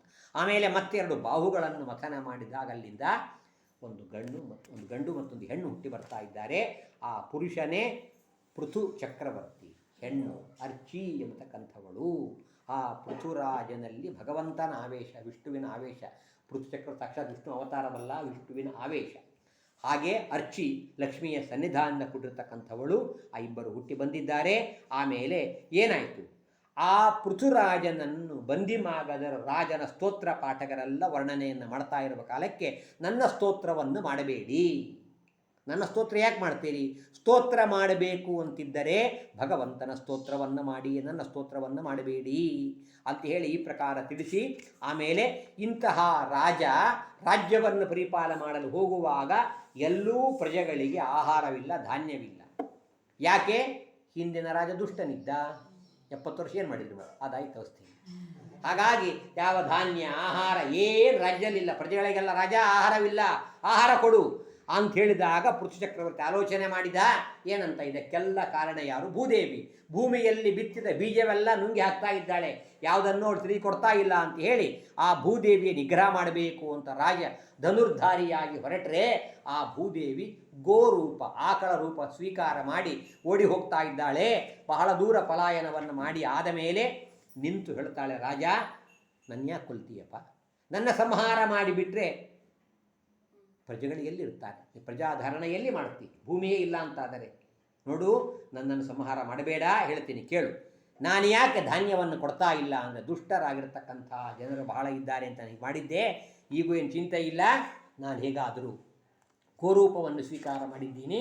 ಯಾರಾದರೂ ಒಬ್ಬರನ್ನು ಕರುವನ್ನಾಗಿ ಮಾಡಿ ನನ್ನ ಕೆಚ್ಚಲಿನಿಂದ ಬೇಕಾದ ಆಹಾರವೆಲ್ಲ ಸ್ವೀಕಾರ ಮಾಡಿರಿ ಅಂತ ಹೇಳಿದಾಗ ಸ್ವಯಂಭುವ ಮನುವನ್ನು ಕರುವನ್ನಾಗಿ ಮಾಡಿ ಅವರು ರಾಜ ಎಲ್ಲ ಔಷಧಿಗಳನ್ನು, ಧಾನ್ಯವನ್ನೆಲ್ಲ ಸ್ವೀಕಾರ ಮಾಡ್ತಾ ಇದ್ದಾರೆ. ಆಗ ಎಲ್ಲರೂ ಕೂಡ ಬೇರೆ ಬೇರೆ ಋಷಿಗಳು, ಇಂದ್ರರು, ದೇವತೆಗಳು, ದೈತ್ಯರು, ದಾನವರು, ಗಂಧರ್ವ ಪ್ರತಿಯೊಬ್ಬರೂ ತಮ್ಮಲ್ಲಿ ಒಬ್ಬನನ್ನು ಕರುವನ್ನಾಗಿ ಮಾಡಿ ತಮಗೆ ಬೇಕಾದ ಯಾವ ಯಾವ ಆಹಾರವೋ ಅದೆಲ್ಲವನ್ನು ಸ್ವೀಕಾರವನ್ನು ಮಾಡ್ತಾ ಇದ್ದಾರೆ. ಈ ಪ್ರಕಾರ ಆ ರಾಜ ಪೃಥ್ವಿಯನ್ನು ತನ್ನ ಮಗಳಾಗಿ ಸ್ವೀಕರಿಸಿ ರಕ್ಷಣೆ ಮಾಡಿದ್ರಿಂದ ಆ ಭೂಮಿಗೆ ಪೃಥ್ವಿರಾಜನ ಮಗಳಾದ್ದರಿಂದ ಪೃಥಿವಿ ಅಂತ ಹೆಸರು ಬಂತು ಎಂಬುದಾಗಿ ನಾವು ಕಾಣ್ತೇವೆ. ಆಮೇಲೆ ಅದಕ್ಕೆ ಹೇಳ್ತಾರೆ, ಅವತ್ತಿನಿಂದ ಲೋಕದಲ್ಲಿ ಗ್ರಾಮ, ಪುರ, ಪಟ್ಟಣ, ದುರ್ಗ ಅನ್ನೋ ವ್ಯವಸ್ಥೆ ಬಂತು. ಭೂಮಿಯನ್ನೆಲ್ಲ ಸಮತಟ್ಟು ಪ್ರದೇಶವನ್ನಾಗಿ ಮಾಡಿ ರಾಜ ಈ ಪ್ರಕಾರ ವ್ಯವಸ್ಥೆಯನ್ನು ಮಾಡಿದ. ಪ್ರಾಕ್ ಪೃಥೋ, ಪೃಥುರಾಜನಿಗಿಂತಲೂ ಪೂರ್ವದಲ್ಲಿ ಈ ಕಲ್ಪನೆ ಪುರ, ಗ್ರಾಮ, ಪಟ್ಟಣ ವ್ಯವಸ್ಥೆ ಇರಲಿಲ್ಲ ಎಂಬುದಾಗಿ ತಿಳಿಸ್ತಾರೆ. ಇಂತಹ ವ್ಯಕ್ತಿ ಪೃಥುರಾಜ ಇವನು. ಆಮೇಲೆ ತಾನು ಅಶ್ವಮೇಧ ಯಾಗ ಮಾಡಬೇಕು ಅಂತ ಹೊರಟಿದ್ದ. ಅಶ್ವಮೇಧ ಯಾಗ ಇವತ್ತು ಸೂರ್ಯ ಷಷ್ಠಿ ಅಂತ, ಸೂರ್ಯೋದಯಕ್ಕಿಂತ ಪೂರ್ವದಲ್ಲಿ ಸ್ನಾನ ಮಾಡಿದ ಅಶ್ವಮೇಧ ಯಾಗ ಫಲ ಅಂತ ಇವತ್ತು ಹೇಳ್ತಾರೆ. ಹಾಗಾಗಿ ಆ ಅಶ್ವಮೇಧ ಯಾಗ 100 ಬಾರಿ ಮಾಡಬೇಕು ಅಂತ ಹೊರಟವನು. 99 ಮಾಡಿ ಆಯಿತು. 100ನೇದನ್ನು ಮಾಡ್ತಾ ಇರುವ ಕಾಲಕ್ಕೆ ದೇವೇಂದ್ರ ಬಂದು ಇವನ ಯಜ್ಞದ ಕುದುರೆ, ಅಶ್ವಮೇಧದ ಕುದುರೆಯನ್ನು ಅಪಹಾರ ಮಾಡಿಕೊಂಡು ತೆಗೆದುಕೊಂಡು ಹೋಗ್ತಾ ಇದ್ದಾನೆ. ಹೀಗೆ ಅನೇಕ ಬಾರಿ ಮಾಡಿದ ಈ ಪೃಥುಚಕ್ರವರ್ತಿಯ ಮಗ. ಆ ಪೃಥುಚಕ್ರವರ್ತಿಯ ಮಗ ಅವನು ಹೋಗಿ ಇಂದ್ರನಿಂದ ಯುದ್ಧ ಮಾಡಿ ಅವನನ್ನು ಸೋಲಿಸಿ ಕುದುರೆಯನ್ನು ಗೆದ್ದು ತಂದ. ಅದಕ್ಕೆ ಆ ಮಗನಿಗೆ ವಿಜಿತಾಶ್ವ ಅಂತ ಹೆಸರು ಬಂತು. ಇಂದ್ರನನ್ನು ಗೆದ್ದು ಅಶ್ವಮೇಧೆಯಾಗದ ಕುದುರೆಯನ್ನು ಪುನಃ ವಾಪಸ್ ತಂದ ಕಾರಣ ಅವನಿಗೆ ವಿಜಿತಾಶ್ವ ಅಂತ ಹೆಸರು ಬಂತು ಅಂತ ಹೇಳ್ತಾರೆ. ಆಮೇಲೆ ಹೀಗೆ ಅನೇಕ ಬಾರಿ ಇಂದ್ರ ಯಜ್ಞಕ್ಕೆ ವಿಘ್ನವನ್ನು ಮಾಡ್ತಾ ಇರುವಾಗ ಕೊನೆಗೆ ಪೃಥುಚಕ್ರವರ್ತಿಗೆ ತುಂಬ ಕೋಪ ಬಂತು. ನಾನೇ ಹೋಗಿ ಸಂಹಾರವನ್ನು ಮಾಡಿ ಇಂದ್ರನನ್ನು ಕುದುರೆ ತರ್ತೀನಿ ಅಂತ ಹೊರಟ್ರೆ ಆಗ ಬ್ರಹ್ಮದೇವರು ಬಂದರು. ನೋಡು, ಇಂದ್ರನನ್ನು ನೀನು ಯುದ್ಧದಲ್ಲಿ ಸಂಹಾರ ಮಾಡಬೇಡ. ಇಂದ್ರನು ವಧ್ಯನಲ್ಲ, ಅವನು ಅಮೃತವನ್ನು ಪಾನ ಮಾಡಿದ್ದಾನೆ. ಅಷ್ಟೇ ಅಲ್ಲ, ನೀನು ಯಜ್ಞ ಮಾಡಿ ಆಹುತಿ ಕೊಡ್ತೀಯಲ್ಲ, ಇಂದ್ರಾಯ ಸ್ವಾಹ ಅಂತ. ಯಾವ ಇಂದ್ರ? ಇವನೇ ಇಂದ್ರ ಬರೋದು. ಮತ್ತು ಅವನನ್ನೇ ಸಂಹಾರ ಮಾಡಿಬಿಟ್ರೆ ಆಹುತಿ ಸ್ವೀಕಾರ ಮಾಡೋರು ಯಾರು? ಬೇಡ ಅಂತ ಈ ಪ್ರಕಾರ ಹೇಳಿದ್ದಾರೆ. ಸರಿ ಅಂತ ಹೇಳಿ ಆ ಬ್ರಹ್ಮದೇವರ ಮಾತಿನಂತೆ ಯಜ್ಞವನ್ನು ಬಿಟ್ಟಿದ್ದಾನೆ. ನೀನು ಪೃಥುಚಕ್ರವರ್ತಿ ಏಕೋನ ಶತಕ್ರತು, ಶತ ಅಂದರೆ 100, ಏಕ ಊನ ಒಂದು ಕಡಿಮೆಯಾದ 99 ಅಶ್ವಮೇಧ ಯಾಗ ಮಾಡಿದವನು ನೀನಾಗು ಅಂತ ಹೇಳಿ ಅವರಿಗೆ ಬ್ರಹ್ಮದೇವರು ಹೇಳ್ತಾ ಇದ್ದಾರೆ. ಇಷ್ಟಾದ ಮೇಲೆ ಮುಂದೆ ಇಂಥ ಪೃಥುಚಕ್ರವರ್ತಿ ಒಂದು ಸಲ ತಾನು ತನ್ನ ರಾಜ್ಯದಲ್ಲಿ ಎಲ್ಲ ಪ್ರಜೆಗಳನ್ನು ಕೂಡಿಸಿಕೊಂಡು ಗಂಗಾ ಯಮುನಾ ನದಿಗಳ ಮಧ್ಯದ ಪ್ರದೇಶದಲ್ಲಿ ಎಲ್ಲರಿಗೂ ಕೂಡ ಅವನು ಒಂದು ದೊಡ್ಡದಾದ ಸತ್ರದಲ್ಲಿ ಉಪದೇಶವನ್ನು ಮಾಡ್ತಾ ಇದ್ದಾನೆ. ನೀವೆಲ್ಲರೂ ಕೂಡ ಏನು ಭಗವಂತನಲ್ಲಿ ಭಕ್ತಿಯನ್ನು ಮಾಡಿ, ಪರಮಾತ್ಮನಲ್ಲಿ ಆರಾಧನೆ ಮಾಡಿ ಅಂತೆಲ್ಲ ಉಪದೇಶವನ್ನು ಮಾಡ್ತಾ ಇರುವ ಕಾಲಕ್ಕೆ ಅಲ್ಲಿಗೆ 4 ಜನ ಬ್ರಹ್ಮದೇವರ ಪುತ್ರರು ಸನಕಾದಿಗಳು ಪ್ರಾಪ್ತರಾಗಿದ್ದಾರೆ. ಆ ಸನಕಾದಿಗಳಿಗೆ ಸ್ವಾಗತವನ್ನೆಲ್ಲ ಮಾಡಿದಾಗ ಅವರು ಉಪದೇಶವನ್ನು ಮಾಡ್ತಾರೆ ರಾಜನಿಗೂ ಎಲ್ಲ ಪರಿವಾರಕ್ಕೂ. ಏನಂತ ಅವರು ಹೇಳುವ ಉಪದೇಶದಲ್ಲಿಯೇ ಏನು ಸಾರ ಅಂತಂದರೆ, ಶಾಸ್ತ್ರೇ ಶ್ವಿಯಾನೇವ ಸುನಿಶ್ಚಿತೋ ನೃಣಾಂ ಕ್ಷೇಮಸ್ಯ ಸಮ್ಯಕ್ ವಿಮೃಶೇಷು ಹೇತು ಅಸಂಗ ಆತ್ಮ ವ್ಯತಿರಿಕ್ತ ವಸ್ತುನಿ ದೃಢಾರತಿ ಬ್ರಹ್ಮಣಿ ನಿರ್ಗುಣೇಶಯ. ಶಾಸ್ತ್ರವನ್ನೆಲ್ಲ ನಾವು ಆಲೋಡನೆ ಮಾಡಿದಾಗ, ಪರ್ಯಾಲೋಚನೆ ಮಾಡಿದಾಗ ನಮಗೆ ತಿಳಿದು ಬರುವಂಥ ವಿಷಯಗಳು 2 ಪ್ರಧಾನವಾದದ್ದು. ಏನು ಅಂತಂದರೆ, ಪರಮಾತ್ಮನನ್ನು ಬಿಟ್ಟು ಇಡೀ ಜಗತ್ತಿನಲ್ಲಿ ವೈರಾಗ್ಯವನ್ನು ತಾಳಬೇಕು ಒಂದು. 2ನೇದು ಪರಮಾತ್ಮನಲ್ಲಿ ದೃಢವಾದ ಭಕ್ತಿ. ಇದೇ ಶಾಸ್ತ್ರಗಳ ಅತ್ಯಂತ ಪ್ರಧಾನವಾಗಿರತಕ್ಕಂಥ ಸಾರ ಎಂಬುದಾಗಿ ಹೇಳಿ ಈ ಪ್ರಕಾರ ಉಪದೇಶವನ್ನು ಮಾಡಿದ್ದಾರೆ. ಇಷ್ಟಾದ ನಂತರ ಪೃಥುಚಕ್ರವರ್ತಿ ತನಗೆ ವಯಸ್ಸಾಯಿತು ಅಂಥೇಳಿ ಮಗನಿಗೆ ರಾಜ್ಯವನ್ನು ಕೊಟ್ಟು ಹೆಂಡತಿಯಿಂದ ಸಹಿತನಾಗಿ ತಾನು ತಪಸ್ಸು ಮಾಡಲಿಕ್ಕೆ ಹೊರಟು ಹೋಗ್ತಾ ಇದ್ದಾನೆ ಎಂಬುವಂತಹ ಇಷ್ಟು ಕಥೆಯನ್ನು ಹೇಳಿ ಆಮೇಲೆ ವಿಜಿತಾಶ್ವ ತಾನು ರಾಜ್ಯವನ್ನು ಪರಿಪಾಲನೆ ಮಾಡ್ತಾ ಮುಂದಿನ ವಂಶದಲ್ಲಿ ಒಬ್ಬ ರಾಜ ಹುಟ್ಟಿ ಬಂದ. ಯಾರವನು ಅಂದರೆ ಪ್ರಾಚೀನ ಬರ್ಹಿ ಅಂತ. ಪ್ರಾಚೀನ ಬರ್ಹಿ ಯಾಕೆ ಹೆಸರು ಪ್ರಾಚೀನ ಬರ್ಹಿ ಅಂತ ಬಂತು ಅಂದರೆ, ಪ್ರಾಚೀ ಅಂದರೆ ಪೂರ್ವ, ಬರ್ಹಿ ಅಂದರೆ ನೀನು ಕೇಳಿದ್ವಲ್ಲ ದರ್ಭೆಗೆ ಬರ್ಹಿ ಅಂತ ಕರೀತಾರೆ. ಅವನ ರಾಜ್ಯದಲ್ಲಿ ಎಲ್ಲ ಕಡೆಗೆ ದರ್ಭೆಯಿಂದ ನೆಲ ತುಂಬಿ ಹೋಗಿತ್ತಂತೆ. ಯಾಕೆ ಅಂದರೆ ಎಲ್ಲ ಕಡೆಗೂ ಜಾಗ ಸಿಕ್ಕರೆ ಸಾಕು ದರ್ಭೆ ಹಾಸುವುದು ಯಜ್ಞ ಮಾಡುವುದು, ದರ್ಭೆ ಹಾಸುವುದು ಯಜ್ಞ ಮಾಡುವುದು. ಪ್ರಾಚಿ ಪೂರ್ವ ದಿಕ್ಕಿಗೆ ಅಗ್ರಭಾಗವನ್ನು ಮಾಡಿ ದರ್ಭೆಯನ್ನು ಹಾಸಿ ಅವನು ಯಜ್ಞ ಮಾಡಿದ್ದರಿಂದ ಪ್ರಾಚೀನ ಬರ್ಹಿ ಅಂತ ಹೆಸರು ಬಂತು. ಹೀಗೆ ಕೇವಲ ಕರ್ಮಾಸಕ್ತನಾಗಿ ಬರೀ ಯಜ್ಞವನ್ನು ಮಾಡ್ತಾ ಇರುವಾಗ ಇಂಥವರಿಗೆ ಉಪದೇಶ ಮಾಡಿ ಉದ್ಧಾರ ಮಾಡಬೇಕು ಅಂತ ಒಂದು ದಿವಸ ಇವನ ಮನೆಗೆ ನಾರದರು ಬಂದು ರಾಜನಿಗೆ ಹೇಳ್ತಾರೆ, ರಾಜ ಏನಪ್ಪ ಇಷ್ಟು ನೀನು ಕರ್ಮಗಳನ್ನು ಮಾಡ್ತಾ ಇದ್ದೀಯಲ್ಲ, ನೀನು ಯಜ್ಞದಲ್ಲಿ ಯಾವ ಪಶುಗಳನ್ನು ಸಂಹಾರವನ್ನು ಮಾಡಿದ್ದಿ ಆ ಎಲ್ಲ ಪಶುಗಳು ನಿನಗಾಗಿ ಕಾಯ್ತಾ ಇವೆ ಪರಲೋಕದಲ್ಲಿ ಅಂತ ಹೇಳಿ ಆ ರಾಜನಿಗೆ ಒಂದು ಕತೆ ಹೇಳಲಿಕ್ಕೆ ಪ್ರಾರಂಭವನ್ನು ಮಾಡ್ತಾ ಇದ್ದಾರೆ. ಆಸೀತ್ ಪುರಂಜನೋ ನಾಮ ರಾಜ ರಾಜನ್ ಬೃಹಶ್ರವಾಹ. ಪುರಂಜನ ಅಂತ ಒಬ್ಬ ರಾಜನಿದ್ದ, ಅವನಿಗೊಬ್ಬ ಗೆಳೆಯ ಅವಿಜ್ಞಾತ. ಇಬ್ಬರೂ ಕೂಡ ಗೆಳೆಯರು ಸಂಚಾರ ಮಾಡ್ತಾ ವಾಸಕ್ಕೊಂದು ಮನೆ ಬೇಕಾಗಿತ್ತು ಪುರಂಜನನಿಗೆ. ಎಲ್ಲ ಕಡೆಗೆ ಹುಡುಕಿದರು, ಎಲ್ಲೂ ಯೋಗ್ಯವಾದ ಮನೆ ಸಿಗಲಿಲ್ಲ. ಕೊನೆಗೆ ಹಿಮಾಲಯ ಪರ್ವತ ದಕ್ಷಿಣ ದಿಕ್ಕಿನಲ್ಲಿ ಸಂಚಾರ ಮಾಡುತ್ತಿರುವಾಗ ಅಲ್ಲಿ ಒಂದು ಮನೆ ಕಾಣಿಸಿತು. 9 ಬಾಗಿಲಿನಿಂದ ಕೂಡಿದ ಮನೆ, ತುಂಬ ಸುಂದರವಾಗಿತ್ತು. ಚೆನ್ನಾಗಿ ಅದೆಲ್ಲ ಮನೆ ಕಟ್ಟಿದ್ರು. ಅಂತಹ ಮನೆಯನ್ನು ನೋಡಿ ಇದು ಚೆನ್ನಾಗಿದೆ, ಇಲ್ಲಿ ವಾಸ ಮಾಡೋಣ ಅಂತ ಪುರಂಜನ ನಿಶ್ಚಯವನ್ನು ಮಾಡಿದ್ದಾನೆ. ಅದೇ ಕಾಲಕ್ಕೆ ಎದೃಚ್ಛಯ ಅಕಸ್ಮಾತ್ತಾಗಿ ಅಲ್ಲಿ ಒಬ್ಬ ಸ್ತ್ರೀ ಕನ್ಯೆ ಬಂದು, ಉತ್ತಮವಾಗಿರ್ತಕ್ಕಂಥ ಸ್ತ್ರೀ. ಅವಳ ರಕ್ಷಣೆಗೆ 5 ಹೆಡೆಯ ಹಾವು, ಆಮೇಲೆ ಅನೇಕ ಅವಳ ಜೊತೆಗೆ ಗೆಳತಿಯರು ಎಲ್ಲರೂ ಕೂಡ ಇದ್ದಾರೆ.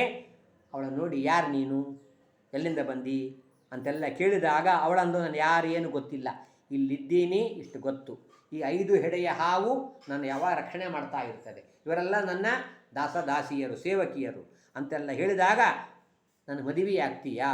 ಆಯಿತು ಅಂತ ಪುರಂಜನ ಅವಳನ್ನು ಮದುವೆಯಾಗಿ ಅವಳಿಂದ ಸುಖವಾಗಿ ಆ ಒಂದು ಮನೆಯಲ್ಲಿ ಕಾಲವನ್ನು ಕಳೀತಾ ಇದ್ದಾನೆ. ಆ ಮನೆಯಲ್ಲಿ 7 ಬಾಗಿಲುಗಳು ಮೇಲೆ, ಕೆಳಗೆ 2 ಬಾಗಿಲುಗಳು, ಒಂದೊಂದು ಬಾಗಿಲಿಂದ ಹೋಗ್ಲಿಕ್ಕೆ ಒಂದೊಂದು ಕುದುರೆ, ಒಂದು ರಥ, ಅಲ್ಲೊಬ್ಬ ಸೇವಕ ಅವನಿಂದ ಕುಡ್ಕೊಂಡು ಹೋಗ್ಬೇಕು. ಹೀಗೆ ಆ ಇದು ಪಟ್ಟಣದಲ್ಲಿ ಇದ್ದು ಮನೆಯಲ್ಲಿ ದೀರ್ಘಕಾಲದವರೆಗೆ ಭೋಗವನ್ನು ಮಾಡ್ತಾ ಇದ್ದಾನೆ ಪುರಂಜನ. ಒಮ್ಮೆ ಏನಾಯಿತು, ಪುರಂಜನ ಅವನು ಒಂದು ದಿವಸ ಬೆಳಗ್ಗೆ ಎದ್ದು ಬೇಟೆಯಾಡಬೇಕು ಅಂತ ಹೊರಟು ಬಿಟ್ಟ. ಹೋಗುವಾಗ ಹೆಂಡತಿಗೆ ಹೇಳಲಿಲ್ಲ, ಪರ್ಮಿಷನ್ ತೊಗೊಳ್ಳಿಲ್ಲ. ಹೋದ, ಬೇಟೆಯಾಡಿದ, ಮಧ್ಯಾಹ್ನ ತನಕ ಬೇಟೆಯಾಡಿ ಆಮೇಲೆ ಬಂದ ಸ್ನಾನ ಮಾಡಿದ, ಊಟ ಮಾಡಿದ. ಆಮೇಲೆ ಹೆಂಡತಿ ಕಾಣ್ತಾ ಇಲ್ಲ, ಎಲ್ಲಿದ್ದಾಳೆ ಅಂತ ನೋಡ್ತಾ ಇರುವ ಕಾಲಕ್ಕೆ ಆಗ ಅವಳ ದಾಸಿಯರು ಹೇಳ್ತಾರೆ, ಇಂಥ ಕಡೆಗೆ ಅವಳು ನೆಲದ ಮೇಲೆ ಮಲಗಿದ್ದಾಳೆ ಅಂತ ಹೇಳಿದಾಗ ಅಲ್ಲಿ ಹೋಗಿ ನೋಡ್ತಾನೆ, ನೆಲದ ಮೇಲೆ ಮಲಗಿದ್ದಾಳೆ. ಭೂತಲೆ ನಿರವಸ್ತಾರೆ ಶಯಾನ ಪಶ್ಯ ಶತ್ರುಹನ್. ಆಗ ಅಲ್ಲಿ ಹೋಗಿ ಅವಳನ್ನು ಮಾತಾಡಿಸಿ ಸಮಾಧಾನ ಮಾಡಿ, ಯಾಕೆ, ಏನು ದುಃಖ, ಏನು ಕಾರಣ ಅಂತೆಲ್ಲ ಮಾತಾಡಿ ಸಮಾಧಾನವನ್ನು ಮಾಡಿದ್ದಾನೆ. ಇಷ್ಟೆಲ್ಲ ಆದ ಮೇಲೆ ಕಾಲ ಕಳೀತಾ ಇದೆ. ಅನೇಕ ಜನ ಅವನಿಗೆ ಮಕ್ಕಳೆಲ್ಲ ಪರಿವಾರವಾಗ್ತಾ ಇದೆ. ದೊಡ್ಡದಾದ ಕುಟುಂಬ, 110 ಜನ ಹೆಣ್ಣು ಮಕ್ಕಳು, ಆಮೇಲೆ ಅನೇಕ ಪುತ್ರರು, ಇವೆಲ್ಲರೂ ಕೂಡ ಅವನಿಗೆ ಆಗ್ತಾ ಇದ್ದಾರೆ. ದೊಡ್ಡದಾದ ಸಂಸಾರ ಬೆಳೀತಾ ಇದೆ. ಹೀಗಿರುವಾಗ ಒಂದು ದಿವಸ ಇವನ ಆ ಪಟ್ಟಣದ ಮೇಲೆ ಆಕ್ರಮಣವನ್ನು ಮಾಡಲಿಕ್ಕೆ ಒಬ್ಬ ಚಂಡ ಬೇಗ ಎಂಬ ಗಂಧರ್ವ ಬಂದ. ಅವನಿಗೆ 360 ಜನ ಪುರುಷರು, 360 ಜನ ಸ್ತ್ರೀಯರು, ಅವನಿಗೆ ಪರಿವಾರವಿದೆ, ಅವರಿಂದ ಕೂಡಿಕೊಂಡು ಆಕ್ರಮಣ ಮಾಡಲಿಕ್ಕೆ ಬರ್ತಾ ಇದ್ದಾನೆ. ಬರುವ ಕಾಲಕ್ಕೆ ಇವನಿಗೆ ಚಿಂತೆ ಶುರುವಾಯಿತು. ಏನಂತ, ನಾನು ಈ ಒಂದು ಮನೆಯನ್ನು ಬಿಟ್ಟು ಹೋಗಿಬಿಟ್ರೆ, ನಾನು ಮರಣ ಹೊಂದಿದರೆ ನನ್ನ ಹೆಂಡತಿಯನ್ನು ಯಾರು ನೋಡ್ಕೊಳ್ತಾರೆ, ರಕ್ಷಣೆ ಮಾಡುವವರು ಯಾರು ಅಂತ ಚಿಂತೆ ಮಾಡ್ತಾ ಪಾಪ ಅವನು ಆ ಗಂಧರ್ವನ ಜೊತೆಗೆ ಯುದ್ಧವಾಡಿ ಆಡಿ ವಯಸ್ಸಾಗಿತ್ತು, ಮುದುಕನಾಗಿದ್ದ. ಹೀಗಾಗಿ ಕೊನೆಗೆ ಸಾಧ್ಯವಾಗದೆ ಅವನು ದೇಹವನ್ನು ಬಿಟ್ಟ. ಪುರಂಜನ ಪ್ರಾಣವನ್ನು ಬಿಡುವಾಗ ತಾಮೇವ ಮನಸಾ ಗೃಹ್ಣನ್, ಹೆಂಡತಿಗೆ ಚಿಂತನೆ ಸ್ಮರಣೆ ಮಾಡ್ತಾ ಪ್ರಾಣವನ್ನು ಬಿಟ್ಟ. ಹೀಗಾಗಿ ಮುಂದಿನ ಜನ್ಮದಲ್ಲಿ ಬಭೂವ ಪ್ರಮದೋತ್ತಮ, ಹೆಣ್ಣಾಗಿ ತಾನು ಹುಟ್ಟಿದ್ದಾನೆ, ಸ್ತ್ರೀ ಜನ್ಮ ಬಂದಿದೆ. ಆ ಸ್ತ್ರೀ ಜನ್ಮ ಬಂದಾಗ ಅವನು ಅಲ್ಲಿ ಹುಟ್ಟಿ ಬಂದು ವಿದರ್ಭ ದೇಶದ ರಾಜನ ಮನೆಯಲ್ಲಿ ವೈದರ್ಭಿ ಅಂತ ಹುಟ್ಟಿದ್ದಾಳೆ. ಹುಟ್ಟಿ ಮಲಯಧ್ವಜ ಎಂಬ ರಾಜ, ಪಾಂಡ್ಯ ದೇಶದ ಮಲಯಧ್ವಜನನ್ನು ಮದುವೆಯಾಗಿ ಅಲ್ಲಿ ಮಕ್ಕಳನ್ನು ಪಡೆದಿದ್ದಾನೆ. ಇಷ್ಟಾದ ನಂತರದಲ್ಲಿ ಏನಾಯಿತು, ಆ ಜನ್ಮದಲ್ಲಿ ವಯಸ್ಸಾದ ನಂತರ ಮಕ್ಕಳಿಗೆ ರಾಜ್ಯವನ್ನೆಲ್ಲ ಕೊಟ್ಟು ತಪಸ್ಸು ಮಾಡಲಿಕ್ಕೆ ಆ ರಾಜ ಪಾಂಡ್ಯ ದೇಶದ ಮಲಯಧ್ವಜ ತಪಸ್ಸಿಗೆ ಹೊರಟ್ರೆ, ಇವಳೂ ಕೂಡ ವೈದರ್ಭಿ ತಾನೂ ಹೋಗಿದ್ದಾಳೆ ತಪಸ್ಸು ಮಾಡ್ತಾ ಇರೋ. ಒಂದು ದಿವಸ ಆ ಗಂಡ ಮರಣ ಹೊಂದಿದ, ಇವಳು ಸಹಗಮನ ಮಾಡಬೇಕು ಅಂತ ಚಿತಿಯನ್ನು ತಯಾರು ಮಾಡಿ ಮರಣ ಹೊಂದಲಿಕ್ಕೆ ಹೊರಟಿದ್ದರೆ, ಆಗ ಅಲ್ಲಿ ಆ ಗೆಳೆಯ ಇದ್ದಲ್ಲ ಅವಿಜ್ಞಾತ, ಅವನು ಬಂದು ಕೇಳ್ತಾನೆ, ಯಾರು ನೀನು, ಇವನು ಯಾರು, ಯಾಕೆ ಅಳ್ತಿದ್ದಿ, ಏನು ಸಂಬಂಧ, ನಾನು ಯಾರು ಗೊತ್ತಾ ಅಂತೆಲ್ಲ ಕೇಳಿದಾಗ, ಗೊತ್ತಿಲ್ಲ ಅಂತ ಹೇಳಿದಾಗ, ನಾನು ನಿನ್ನೆ ಗೆಳೆಯ, ಅದನ್ನು ಮರ್ತೋದೆ ನೀನು ಅಂತೆಲ್ಲ ಹೇಳಿ ಇಷ್ಟು ಕಥೆಯನ್ನು ನಾರದರು ಆ ರಾಜನಿಗೆ ತಿಳಿಸಿದಾಗ ನನಗೆ ಅರ್ಥವಾಗಿಲ್ಲ ನಾರದರೇ, ನೀವು ಬಿಡಿಸಿ ಹೇಳಿ ಅಂತ ಪ್ರಾರ್ಥಿಸಿದಾಗ ಆಗ ಉತ್ತರ ಕೊಡ್ತಾರೆ ನಾರದರು. ಪುರುಷಂ ಪುರಂಜನಂ ವಿದ್ಯಾ. ಪುರಂಜನ ಅಂದರೆ ಯಾರು? ಜೀವ. ಅವನು ಸಂಚಾರ ಮಾಡ್ತಾ ಜೊತೆಗಿರುವಂತಹ ಅವಿಜ್ಞಾತ ಸಖ ಯಾರು? ಗೆಳೆಯ ಅಂದರೆ ಸಾಕ್ಷಾತ್ ಭಗವಂತ, ಜೀವನ ಗೆಳೆಯ. ಆಮೇಲೆ ಸಂಚಾರ ಮಾಡ್ತಾ ನೋಡಿರ್ತಕ್ಕಂಥದ್ದು ಏನು? 9 ಬಾಗಿಲಿನ ಮನೆ ಯಾವುದು? ಈ ದೇಹ. ಅವನು ಕಂಡು ಮದುವೆ ಮಾಡಿಕೊಂಡ ಹೆಣ್ಣು ಯಾರು? ಮನುಷ್ಯನ ಬುದ್ಧಿ. ಆಮೇಲೆ ಈ ದೇಹದ 9 ಬಾಗಿಲುಗಳು ಯಾವುದು? ನವದ್ವಾರಗಳು ಅಂತೆಲ್ಲ ಹೇಳಿ, ಇಂತಹ ಒಂದು ದೇಹಕ್ಕೆ ಇವನು ಇದ್ದು ವಿವಾಹವನ್ನು ಮಾಡಿಕೊಂಡಿರ್ತಾ ಇರುವಾಗ ದೇಹದ ಮೇಲೆ ಆಕ್ರಮಣ ಮಾಡಲು ಬಂದಿರತಕ್ಕಂಥ ಚಂಡವೇಗ ಎಂಬ ಗಂಧರ್ವ ಯಾರವರು? ಮೃತ್ಯು ದೇವತೆ ಅಂಥೇಳಿ ಇಷ್ಟೆಲ್ಲ ಕಥೆಯನ್ನು ತಿಳಿಸಿ, ರಾಜ ನೀನು ಕೇವಲ ಕರ್ಮಾಸಕ್ತನಾಗಬೇಡ ಎಂಬುದಾಗಿ ಹೇಳಿ ಉಪದೇಶವನ್ನು ಮಾಡ್ತಾ ಇದ್ದಾರೆ ನಾರದರು. ಇಷ್ಟು ಕಥೆಯನ್ನು ಹೇಳಿ ತಿಳಿಸಿಕೊಟ್ಟು ಅವನ ಉದ್ಧಾರವನ್ನು ಮಾಡಿದ್ದಾರೆ. ಇದಾದ ಮೇಲೆ ಈ ಪ್ರಾಚೀನ ಬರಿಗೆಯ ರಾಜನಿಗೆ 10 ಜನ ಮಕ್ಕಳಾದರು ಎಂಬುದಾಗಿ ಪ್ರಚೇತಸರು ಅಂತ ಕರೀತಾರೆ. ಆ ಪ್ರಚೇತಸರು ತಪಸ್ಸು ಮಾಡಲಿಕ್ಕೆ ಹೊರಟು ರುದ್ರದೇವರನ್ನು ಸಮುದ್ರ ತೀರದಲ್ಲಿ ಭೇಟಿಯಾಗಿ ಅವರಿಂದ ರುದ್ರಗೀತೆಯನ್ನು ಉಪದೇಶವನ್ನಾಗಿ ಪಡೆದು ಆಮೇಲೆ ತಪಸ್ಸು ಮಾಡಲಿಕ್ಕೆ ಸಮುದ್ರದಲ್ಲಿ ಮುಳುಗಿ 16,000 ವರ್ಷ ತಪಸ್ಸನ್ನು ಆಚರಿಸಿ ಆಮೇಲೆ ಎದ್ದು ಮೇಲೆ ಬಂದಾಗ ಎಲ್ಲ ಕಡೆಗೆ ಭೂಮಿಯಲ್ಲಿ ಗಿಡಗಳಿಂದ ಸಮುದ್ರ ತೀರ ತುಂಬಿ ಹೋಗಿತ್ತು. ತಮ್ಮ ಮುಖದಿಂದ ಅಗ್ನಿಯನ್ನು ಸೃಷ್ಟಿ ಮಾಡಿ ಆ ಗಿಡಗಳನ್ನೆಲ್ಲ ನಾಶ ಮಾಡಲಿಕ್ಕೆ, ಸಂಹಾರ ಮಾಡಲಿಕ್ಕೆ, ಭಸ್ಮ ಮಾಡಲಿಕ್ಕೆ ಹೊರಟಾಗ ಅಲ್ಲಿಗೆ ಚಂದ್ರ ಬಂದು ಅವರನ್ನು ತಡೆದಿದ್ದಾನೆ, ಬೇಡ ಅಂಥೇಳಿ. ಆಗ ಆ ವೃಕ್ಷಗಳ ಕನ್ನಿಕೆ ವಾರ್ಕ್ಷಿ ಅಂತ, ಮಾರಿಷ ಅಂತಲೂ ಕರೀತಾರೆ, ಅವರನ್ನು ಕೊಟ್ಟು ಮದುವೆ ಮಾಡಿಕೊಡ್ರಿ ಅಂತ ಹೇಳಿದಾಗ ವಿವಾಹವನ್ನು ಮಾಡಿಕೊಳ್ತಾ ಇದ್ದಾರೆ. ಆ ವಾರ್ಕ್ಷಿಯಲ್ಲಿ 10 ಜನರಿಂದ ಹುಟ್ಟಿ ಬರ್ತಕ್ಕಂಥವರು ಯಾರು ಅಂದರೆ ಅವರೇ ಮುಂದೆ ಕೇಳ್ತೀವಿ, ದಕ್ಷ ಪ್ರಜಾಪತಿ ಅನ್ನುವ ಇಷ್ಟು ಕಥೆಯನ್ನು ಮೈತ್ರೇಯರು ವಿದುರನಿಗೆ ಉಪದೇಶ ಮಾಡಿದ್ದನ್ನು ಕೇಳಿ ವಿದುರ ಸ್ವಯಂ ತೇನ ಮಹಾಯೋಗಿನ್ ಭವತ ಕರುಣಾತ್ಮನ. ಗುರುಗಳೇ, ಮೈತ್ರೇಯರೇ, ನನಗೆ ನೀವು ಇಂಥ ಅದ್ಭುತವಾದ ಜ್ಞಾನವನ್ನು ಕೊಟ್ರಿ ಅಂತ ಹೇಳಿ ಅವರಿಗೆ ಸ್ತೋತ್ರ ಮಾಡಿ ನಮಸ್ಕಾರವನ್ನು ಮಾಡಿ ಅಲ್ಲಿಂದ ತಿರುಗಿ ಹಸ್ತಿನಾಪುರಕ್ಕೆ ವಿದುರ ತಿರುಗಿ ಬಂದ ಅನ್ನುವ ಮಾತನ್ನು ಶುಕಾಚಾರ್ಯರು ಪರೀಕ್ಷಿತ ರಾಜನೇ ನಿರೂಪಣೆಯನ್ನು ಮಾಡಿ ಇಲ್ಲಿಗೆ 4ನೇ ಸ್ಕಂದವನ್ನು ಮುಗಿಸ್ತಾರೆ. ಮುಂದೆ ಪಂಚಮ ಸ್ಕಂದದಲ್ಲಿ ಪ್ರಿಯವ್ರತನ ಅಣ್ಣ, ಇದು ಸ್ವಯಂಭೂಮನುವಿನ ಹಿರಿಯ ಮಗ ಪ್ರಿಯವ್ರತ, ಆ ಪ್ರಿಯವ್ರತನ ಕಥೆ, ಅಲ್ಲಿ ಬರುವಂಥ ಅನೇಕ ರಾಜರು, ಜಡಭರತನ ಕಥೆ ಇತ್ಯಾದೆಲ್ಲವನ್ನು ಕೂಡ ಮುಂದೆ ತಿಳಿಯೋಣ. ಶ್ರೀಕೃಷ್ಣಾರ್ಪಣಮಸ್ತು. ಹರಯೇ ನಮಃ.